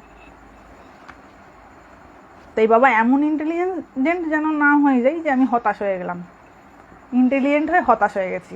তার থেকে বোকা হয়ে আমার মানে জীবিত আছি, আমি বেঁচে থাকার মতন বেঁচে থাকবো, এ বরঞ্চ কম বুদ্ধিমান হয়ে থাকার অনেক ভালো নয় কি? হ্যাঁ, মূল্যবোধ শেখানোর জায়গা কোথায় বাবা? মূল্যবোধ শেখানোর চেষ্টা কোথায় মা বাবা করে? এই করতে হবে, ওই করতে হবে, গান শিখতে হবে, নাচ শিখতে হবে, হ্যান করতে হবে, এখানে দৌড়তে হবে, মানে মূল্যবোধের জায়গা জিরো। আর সেখানে তো আমি এত কিছু এই শিখতে হবে, কিন্তু এইগুলো তো শুধুমাত্র হতাশায় না দেবে না। সব ঠিক আছে, বেঁচে থাকার জন্য তো সবই দরকার, এক্সট্রা ক্যারিকুলার অ্যাক্টিভিটিস দরকার, গেমস জানা দরকার, বিভিন্ন অন্যান্য কাজে তার টাইমটা থাকা দরকার, সব দরকার আছে, কিন্তু তার বেস হচ্ছে এই মূল্যবোধ জীবনের, স্পিরিচুয়াল লার্নিং। ঠাকুর বলতেন না যে দেখবেন ঢিল ঢিল সেই আমরা ঘোরাতাম ছোটবেলায়, একটা সুতোতে ঢিল বেঁধে, আর ওই ঢিলটাকে হাতের মধ্যে নিয়ে ঘোরাতাম না এমন এমন করে। তো ওই জিনিসটাতে দেখুন এই হাতে মানে এই আঙুলের মধ্যে কিন্তু সুতোটা বাঁধা আছে। সেই অবস্থাতে আমি ঢিলটাকে ঘোরাচ্ছি, ঢিলটা ছিটকে যাচ্ছে না, কেন না আমার আঙুলের সঙ্গে বাঁধা আছে।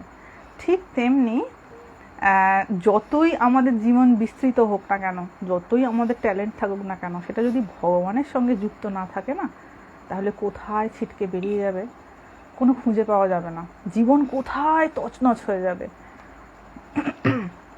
ভীষণ রকমভাবে আজকালকার জেনারেশন ডিপ্রেসড, এতটুকু কোনো নেগেটিভিটিকে হজম করার ক্ষমতা নেই। তার জন্য একটু শাস্ত্র জানা দরকার আছে, একটু ভগবত কথা। মা বাবা যদি ছোটবেলা থেকে একটু গীতা পাঠ করে, একটু বাচ্চাটাকে গীতা পড়ে ছোটবেলা, তো সে তো ভালো মন্দ কিছুই বোঝে না, তাকে উল্টোপাল্টা লার্নিং না শিখিয়ে, অনেকে দেখেছি এখনকার দিনে মোবাইল দিয়ে খাওয়ায় বাচ্চাকে, আর নিজের জন্য কুঁয়ো খুঁড়ছে, কিন্তু ভবিষ্যতে সে কবর খোঁড়ে না, নিজের কবর নিজে খোঁড়ে, ওরকম করে কবর খুঁড়ছে। বুঝতে মানে দূরদর্শিতাই নেই যে আমার আজকের এই কর্মটা ভবিষ্যতে কেমন করে আমার জন্য অভিশাপ হয়ে আসবে।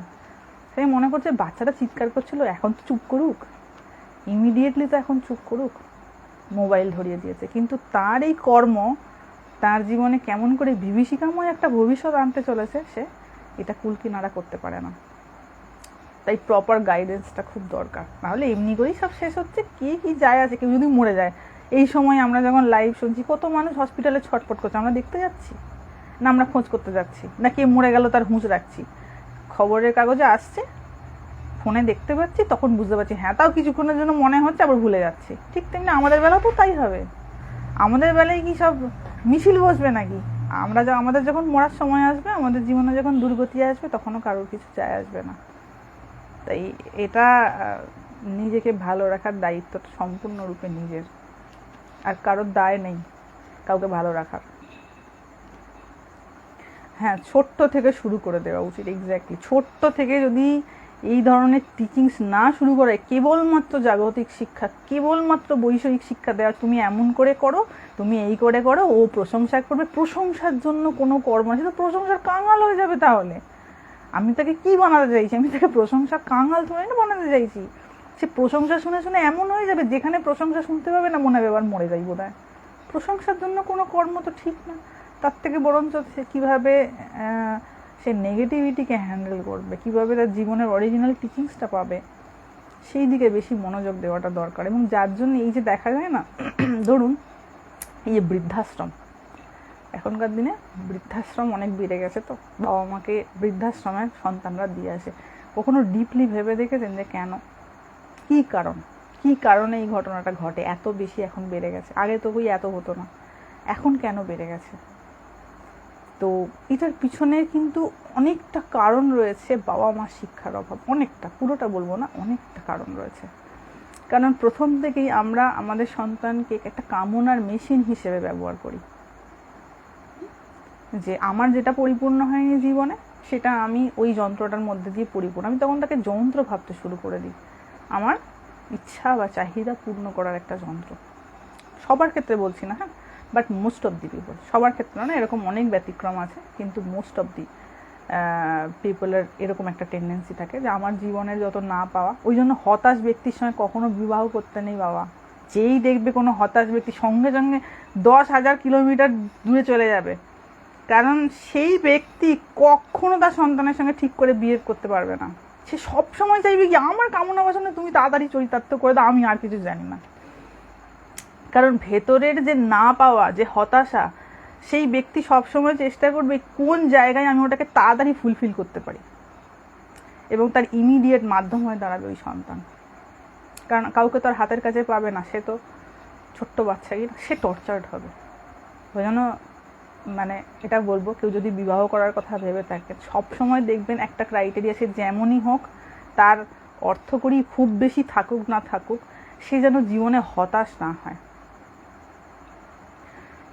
ঠিক আছে, যেন জীবনে হতাশ না হয়, এই চাই। যেই দেখবেন প্রচুর কামনা, সঙ্গে সঙ্গে 10 হাত দূরে, কারণ ওই কামনা চরিতার্থ সে করবে ওই বাচ্চাটার ওপর দিয়ে। নিজের জীবনে না পাওয়াগুলোকে সে ওর ঘাড়ে চাপাবে, কিন্তু বাচ্চাটা সাফার করবে সারা জীবন। যতদিন না সে নিজের মানে পায়ে নিজে দাঁড়াচ্ছে, নিজের পায়ে নিজে দাঁড়াতে দাঁড়াতে তার তো 20, 21, 22 বছর, 23 বছর কেটে যাবে, তো ওই 23টা বছর সাফার করবে। আর তারপরে তীব্র ঘৃণা আসবে মা বাবার প্রতি, তীব্র ঘৃণা, দু চোখে দেখতে পারবে না, মনে হবে কখন তুমি মরবে আমি বাঁচি। তো এগুলো কিন্তু এই কর্মের যে গতি অত্যন্ত গহন বলে না, আমাদের শাস্ত্রে রয়েছে গীতায়, গহনা কর্মণঃ গতি, কর্মের গতি কিন্তু খুব গহন। যখনই দেখবেন কোনো ব্যক্তি অত্যন্ত হতাশ, তার প্রচুর এই কামনা ওই কামনা সেই কারণে, কখনো সেই ব্যক্তির সঙ্গে বিবাহ বন্ধনে আবদ্ধ হবেন না, প্রচণ্ড যন্ত্রণার হয়ে যায়। সেই মানে পার্টনারের তো হয়, কিন্তু পার্টনারের থেকে বাচ্চাটা আরও বেশি সাফার করে এই ধরনের পরিবেশের থেকে। আমি এরকম বহু বাচ্চাকে দেখেছি যারা ভীষণ সাফার করেছে, এবং যখন তাদের গল্পগুলো আমি শুনি, যারা যখন তারা বলেন যে মা আমাদের সঙ্গে এই হয়েছে, বিশ্বাস করুন আমার শুধু চোখ দিয়ে জল বেরোতে বাকি থাকে যে কিভাবে তারা টর্চার্ড হয়েছে। দিনের পর দিন কেউ কোনো হুঁশই নেই, জানেই না হয়তো যে কেউ টর্চার্ড হচ্ছে। এবং প্রত্যেকের জীবনে আমি মানে প্রত্যেক কেন ম্যাক্সিমাম পিপলের জীবনে কম বেশি এরকম ছোটোখাটো ইনসিডেন্ট ঘটেই থাকে। তাই হতাশাগ্রস্ত একদম মানুষের সঙ্গ করবেন না। ওর থেকে কুঁয়োয় ঝাঁপ দিয়ে দেওয়া ওর সমতুল্য হয়ে গেল। হতাশাগ্রস্ত মানুষকে নিজের জীবনে আনা আর কুঁয়োতে ঝাঁপ দিয়ে দেওয়া দুটো এক জিনিস হয়ে গেল, কোনোদিন সেই জীবনে শান্তি থাকে না। আমি কালকে লাইভে আসবো রাত 8টায়, হ্যাঁ 9টার সময় হয়ে উঠছে না। আর এখানে ওয়েদার জানি না কিরম থাকবে, প্রচণ্ড গরম রেখেছে, মারাত্মক। ওখানে শুনলাম একটুখানি ঠান্ডা হয়েছে, প্রচণ্ড গরম রেখেছে, এবং প্রচণ্ড গরম পড়া মানেই হচ্ছে বৃষ্টি দেবী আসবেন। এটাই হচ্ছে প্রি সিমটম। যখন অত্যন্ত গরম পড়েছে মানে হচ্ছে এবার বৃষ্টি আসবে 1-2 দিনের মধ্যে। তো যদি ওয়েদার ভালো থাকে দেখা যাক কতটা কি হয়, কারণ কারেন্টটাও তো থাকতে হবে সেখানে, কতটা কি ভগবান কৃপা করেন সেটা একটু দেখতে হবে আমাদের। আধ্যাত্মিক ক্ষেত্রেও কি বাচ্চারা সাফার করবে যদি তাদের পেরেন্টস থেকে আধ্যাত্মিক জীবনে ইন্সপায়ার করে? না, কখনোই নয়। আধ্যাত্মিক জীবনটাই তো ঠিক জীবন বাবা। এবার সে কতটা নিতে পারবে না পারবে সেটা তার ব্যাপার, কিন্তু ইন্সপিরেশনটা সবসময় যেন ভগবানের দিকে থাকে। ওই জায়গায় যে তাকে কি বলবো, ওই জায়গা থেকে ব্যর্থ হতে হবে না, জানেন তো। ভগবান এমন একটা জিনিস না, সেখানে বিফলতা নেই, সব কার্যে আপনার বিফলতা রয়েছে। ভগবানের রাস্তায় ধরুন আপনি একটা অঙ্ক করছেন, একটা এক্সাম্পল দিয়ে ধরুন একটা অঙ্ক করছেন, যতক্ষণ না আপনি রেজাল্টটা মেলাতে পারবেন আপনি মার্কস পাবেন না। দুটো স্টেপ ঠিক করেছেন, দুটো স্টেপের মার্কস দেয় না। কিন্তু ভগবানের রাজ্যে এমন, আপনি যদি 10 দিন জব করে থাকেন, সেই 10 দিন জব করার একটা রেজাল্ট আপনি পাবেন। এটা এমন একটা জিনিস। জিজ্ঞাসাটা একটু দেখুন, আমি দেখিনি, একটুখানি বলবেন, আমি দেখতে পাইনি ওটা। আসলে অনেক আসে তো, মানে অনেক কোয়েশ্চেন্স উপরে যাচ্ছে, আমি তাই দেখতে পাইনি। হ্যাঁ, ঋষিকেশে মোটামুটি এই জুলাই মাসের 15 তারিখ পর্যন্ত ঋষিকেশে বেস্ট গরম থাকে, যতটা গরম পড়ান। মোটামুটি 40, 41, 42, 41 ডিগ্রি রয়েছে। দেখা যাক অবতার নিয়ে কিছু বলবেন। অবতার নিয়ে এত কনফিউশন রয়েছে না, কনফিউশনের জিনিস নিয়ে ঠিক বলতে ইচ্ছা করে না, মানে এত কনফিউশন, মানে কন্ট্রোভার্সিয়াল জিনিস নিয়ে কিছু বলতে ইচ্ছা করে না। কেউ বুঝবে কি করে যে তার লাইফে আধ্যাত্মিক মানুষ আসবে? বাবা, আধ্যাত্মিক মানুষ চাই? তুমি নিজে যোগ্য হও, আধ্যাত্মিক মানুষ তোমাকে খুঁজতে খুঁজতে চলে আসবে তোমার দরজায়, যে ঠোক্কর মারবে। নিজে যোগ্য হই, ভালো জিনিসটা আপনি আমাকে খুঁজতে খুঁজতে চলে আসবে। আসলে তো আমি ওটাকে ধরে রাখতে অপারগ নই, যার জন্য এখনো হচ্ছে না। যেদিন আমি ওটাকে ধরে রাখার জন্য এবেল হব, যোগ্য হব, ঠিক ওটা আমার কাছে আপনি চলে আসবে। এইটাই হচ্ছে পাওয়ার সূত্র, জানেন তো। কোনো জিনিসকে প্রাপ্ত করার সূত্রই হচ্ছে এইটা, যে আমি নিজে সেটার যোগ্য হই। স্বামীজি এই কথাটা বারবার বলে গেছেন চিৎকার করে করে, যে কেউ যদি কোনো জিনিস পাওয়ার যোগ্য হয়ে থাকে, কারোর ক্ষমতা নেই যে সেটা থেকে তাকে আলাদা করবে, কারোর ক্ষমতা নেই। সুতরাং আমি যে জিনিসটা কামনা করছি, সেই কামনার পিছনে না দৌড়ে আমরা নিজেদেরকে যোগ্য করি। নিজেদের কাজটাকে ঠিক করে পারফর্ম করি। কাজটা কজন নিজে ঠিক করে? দেখছি তো চারিদিকে, না ব্যাংকিং সেক্টরে, যেখানে যাচ্ছি সেখানে দেখি খালি মোবাইল নিয়ে ঘাঁটছি, ভুলভাল নাম্বার টাইপ করছে, কোনো হুঁশই নেই যে আমি এখানে একটা ওয়ার্ক পারফর্ম করতে এসেছি, আমাকে সিনসিয়ারলি এই জিনিসটা পারফর্ম করতে হবে। হুঁশই এই সঙ্গে গল্প করছে, ওর সঙ্গে গল্প করছে, নিজের ওয়ার্কিং ফিল্ডে গল্প করে কাটাচ্ছে। তো সে মনে করছে আমি অত টাকা রোজগার করব আর আমার জীবনটা কি আনন্দের হবে। এটা মানে আকাশের তারা গোনার মতন ব্যাপার না?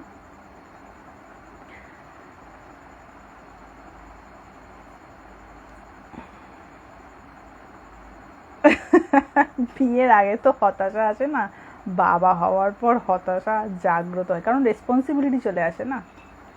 বিয়ে হওয়ার আগে তো রেসপন্সিবিলিটি থাকে না, তখন তো জীবনটা অন্যরকম লাগে, মনে হয় এমনি বোধহয় আমার আজীবন কাল কাটবে। এখন আমি যেমন ডানা বিস্তার করে উড়ে বেড়াচ্ছি, তো তখনও বোধহয় আমার ডানা থাকবে, কিন্তু এটা তো মানুষ বুঝতে পারে না যে আমি নিজের ডানাটা নিজের হাতেই কাটতে চলেছি।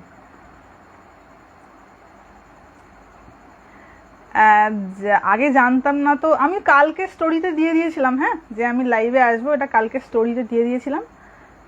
আজকেই এখন আবার স্টোরিতে দিয়ে দেবো যে আগামীকাল রাত্রি 8টায় আসা হবে, কিন্তু আমি তো পরশু দিনই বোধ না কালকে রাত্রে দিয়ে দিয়েছিলাম।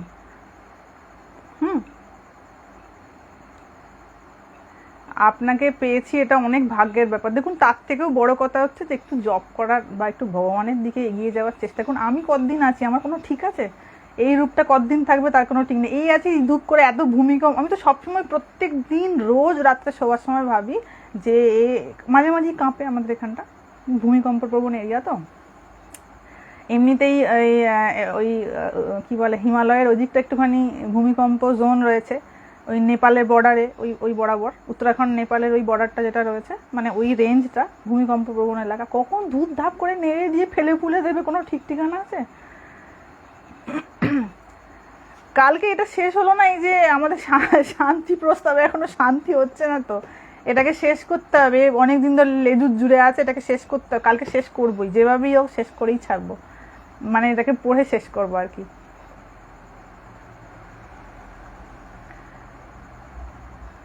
मुझे आपसे दीक्षा लेना है, अरे आपके साथ जुड़ना है। আমি তো বাবা দীক্ষা দিই না। এটা বহুবার বলা হয়েছে, হ্যাঁ, আমি দীক্ষা দিই না।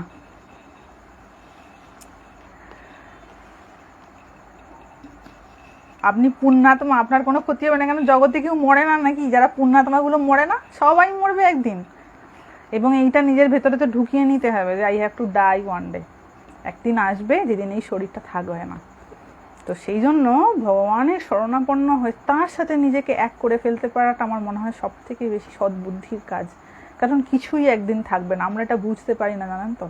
আমরা এটা জানি শুনি, কিন্তু বুঝতে পারি না যে অ্যাকচুয়ালি আমার এই চারপাশটা আমি যা দেখছি, এটা কিন্তু তা থাকবে না। নট ইভেন মাই বডি, এই বডিটা পর্যন্ত থাকবে না।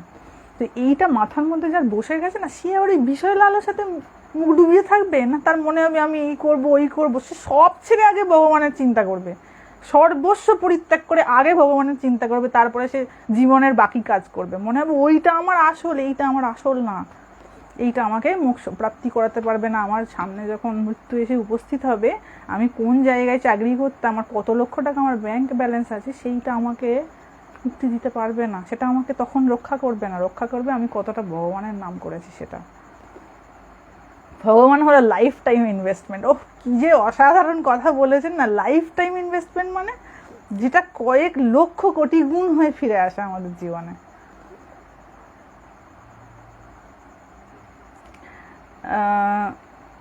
একটা ছবিতে ওপরের দিকে হাত বুকের কাছে, এটার অর্থ কি একটু বলবে মা? আমরা আমরা বেলুর মঠে যখন, আগের বারে যখন বেলুর মঠে গেছিলাম একজনের সঙ্গে দেখা করতে, আমাদের সঙ্গে 4-5 জন ছিলেন এরকম উপস্থিত। তো একজন ভদ্রমহিলা, তিনি সম্ভবত জামশেদপুর থেকে ছিলেন।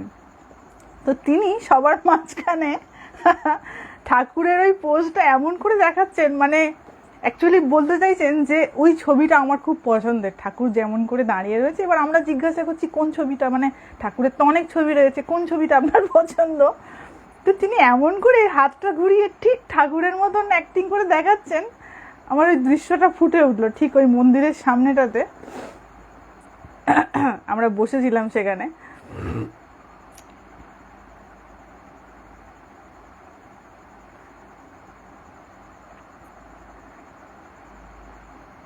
কি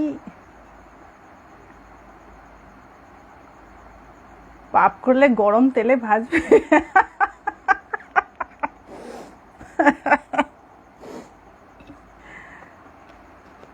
যাই হোক, ভগবানের চিন্তা করা হোক, কারণ সেইটাই আসল জিনিস। তো আমাদের এই যে যাবতীয় আলোচনা, সেটার প্রধান এবং প্রাইম, দেখুন একটা আমাদের যে একটা লাইভ হয়, সেই একটা লাইভের মধ্যে 10টা ভিডিও বানানোর কন্টেন্ট থাকে, ঠিক আছে? 10টা ভিডিও বানানোর কন্টেন্টকে একসাথে নিয়ে একটা লাইভ হয়, এবং লাইভ করলে আমার অনেক শ্রমটা বেশি হয়।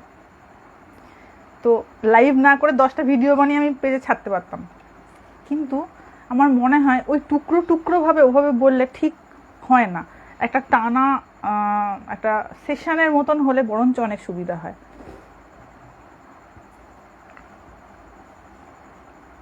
এক একজনের সব এক এক রকম ভাব।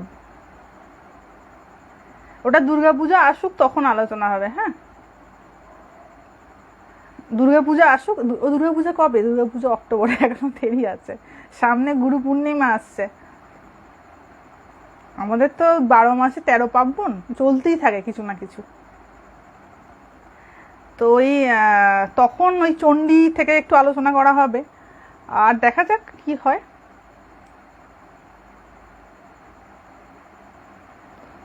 মাতাজি, সংসারে থাকলে তো বিষয় সুখ ভোগ করা হয়, তাহলে সেটা কি ভুল হচ্ছে? হ্যাঁ, দেখো বাবা, ধরো তোমাকে একটা এক্সাম্পল দিচ্ছি।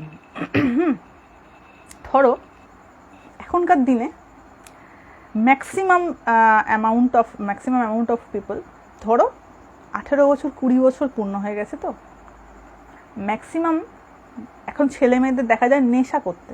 খুব অল্প বয়স থেকে এখন নেশার দিকে একটা প্রবৃত্তি, মানে বুঝতেই পারছো, নতুন করে বলার কিছু নেই, বাজে বাজে জিনিস, আজে বাজে জিনিস খাওয়া। তো এটা ম্যাক্সিমাম জিনিস, মানে ম্যাক্সিমামই এখন আমাদের ইয়াং জেনারেশন এই দিকে মোটিভেটেড। ধরো তোমার বাড়ির ছেলেটা এসে বললো, ও মা, এই সবাই তো এরকম করছে, তুমি কেন আমায় করতে দিচ্ছ না? আপনি কি উত্তর দেবেন তখন? তাই নয় কি? যদি আমার বাড়ির ছেলেটা এসে বলে যে মা, সবাই তো এখন এরকম করছে, তুমি কেন আমায় করতে দিচ্ছ না? আমি কি কিছু ভুল করছি? তখন কিভাবে আপনি তাকে বোঝাবেন যে ওরা ভুল আসে, আপনি ঠিক? এটাও ঠিক একই রকম ব্যাপার। সবাই যেটা করছে, সংসারের 100টা মানুষ যেটা করছে, সেটাও যে আমাকে কপি করতে হবে। এই জন্যই এতগুলো কথা বলা, যে শাস্ত্রে আমাদের বলে দিচ্ছে যে একটা মানুষ কিভাবে সে ভালো থাকতে পারে। হ্যাঁ, তো যে ওটাকে ফলো করছে, আমাকে দেখতে হবে সে ভালো আছে কি, তাই না? আমাকে দেখতে হবে আমি যাকে ফলো করছি তার এন্ডটা কি, সে জীবনে কি পেয়েছে। যদি দেখি যে হ্যাঁ না, সে বিরাট অভাবনীয় কিছু পেয়েছে, আমি তাকে নিশ্চয়ই ফলো করব। আর যদি দেখি যে না, সে সাধারণ মানুষের মতনই তার জীবন রয়েছে, বিশেষ কিছু হয়নি, তাহলে আমি তাকে ফলো। সে বিশেষ যদি দুঃখ তার জীবন হয়, তার জীবনে যদি প্রচুর দুঃখ থাকে, আমি যদি তাকে ফলো করি, আমি কি সুখ পাবো? আমি যাকে ফলো করছি আমাকে দেখতে হবে তার জীবনের এন্ডটা কি, মানে সে কি পেয়েছে জীবনে, তার প্রাপ্তিটা কি। হ্যাঁ, 20শে জুন রথযাত্রা আছে। ঠিক। রথযাত্রার দিন না কথামৃত থেকে আলোচনা করা হবে। হ্যাঁ,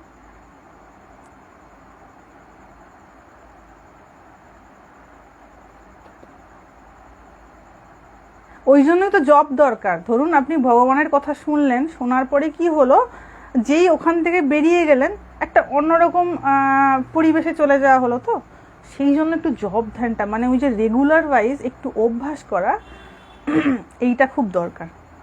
20শে অক্টোবর দুর্গাপূজা। হ্যাঁ, ঠিক। তো এই জন্য অভ্যাসটা খুব দরকার। যদি আপনি 1 মালা করেও জপ করেন, যদি 1 মালাও জপ হয় না, তাও 3 বার বসুন। একবার সকালে, একবার দুপুরে স্নান করে উঠে, আর একবার সন্ধ্যেবেলা 1 মালা করে জপ করুন, তাও রেগুলার বসুন। সেটারও একটা উপকারিতা রয়েছে। সেটাও 1 মাস পর 2 মাস পর 1 মালা করে বাড়ান। ধীরে ধীরে স্লোলি হলে না জিনিসটা অনেক স্টেডি হয়। ধূপ করে কিছু করতে গিয়ে ওটা হয় না, ওটা মন অনেক বড় টার্গেট দেখায়। মনের স্বভাবই হচ্ছে এটা, মন কি করে অনেক এত হয়ে যাবে, আজকে এত করে ফেলবো, ওই জানবেন মন বোকা বানাচ্ছে, সেই ব্যক্তিকে বোকা বানাচ্ছে তার মন। ডিসেম্বরে কবে দেখা হবে? ডিসেম্বরে দেখুন আমি অ্যারাউন্ড আশা করছি 7 থেকে 10 তারিখের মধ্যে পৌঁছে যাব কলকাতায়। তো মানে 7 তারিখের পরে পৌঁছে যাব অ্যারাউন্ড, দেখা যাক, আমি এখনো স্থির করিনি কিছু, তো সেই মতন দেখা যাবে। হ্যাঁ, জব করলে ইন্দ্রিয় সংযম হয়। যদি জব মানে ভগবান যদি জবের মাধ্যমে কৃপা করা শুরু করে দেয় না, তখন তো র্যাডিক্যাল চেঞ্জ হয়ে যাবে জীবন। 100 বার জব হলে হয়, 100 বার না, 108 বার করতে হয়, 108 বার। হ্যাঁ, তো ওই আর কি, জপের মালাতে 108টা থাকে, তো সেই 108 বার আর কি, যদি কেউ এক মালা করেও করেন দিনে 3 বার করে, তারও একটা প্রভূত উপকার রয়েছে, তারও একটা উপকার আছে। এবং সেটা দেখা যাবে হয়তো 2 মাস করলেন। রেগুলারিটি থাকাটা খুব দরকার। আমি এইটুকু হয়তো সামান্য করি, কিন্তু সেইটাও যদি আমি রেগুলার করি না, সেটাও একটা বিরাট একটা বটবৃক্ষতে পরিণত হবে বেশ কিছুদিন বাদে, অনেক বছর বাদে। আর এই জিনিস তো বাবা একদিনে হওয়ার জিনিস নয়।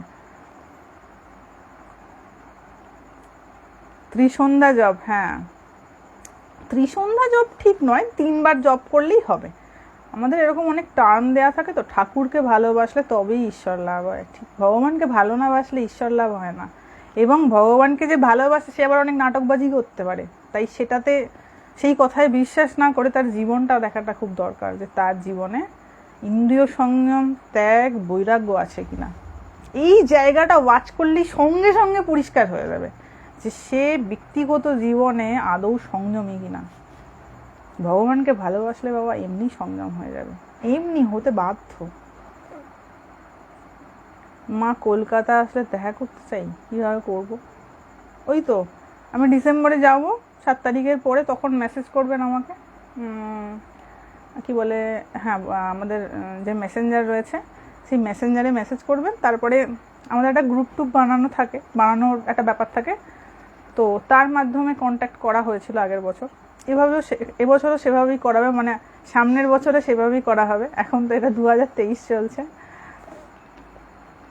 ঠিক আছে, সবাই ভালো থাকবেন। অনেক রাত হলো, কদিন থাকবেন কলকাতা? আমি অ্যারাউন্ড থাকি, কিন্তু আমার অনেক কাজকর্ম থাকে মানে হচ্ছে অনেক, আমি মানে বছরে একবার কলকাতা যাই, মানে আমার অনেক ব্যক্তিগত কাজ থাকে, তো সেইগুলো করা হয়। তো সবসময়ের জন্য আমি কন্ট্যাক্ট করে উঠতে পারি না সবার সঙ্গে, তো এইটা একটা সমস্যা হয়ে যায়। আমি থাকি অ্যারাউন্ড 2 মাস থাকি সেখানে, 2 মাস থাকি। তো এবার সবার সঙ্গে যোগাযোগ হয়ে ওঠেনি আগের বারে, দেখা যাক এবারে কি হয়, ভগবানের কি ইচ্ছা। সবার সঙ্গে যে যোগাযোগ হবে এমনও কোনো ব্যাপার নেই, আর পরিস্থিতির সাথে সাথে অনেক কিছু চেঞ্জ হয়ে যায়।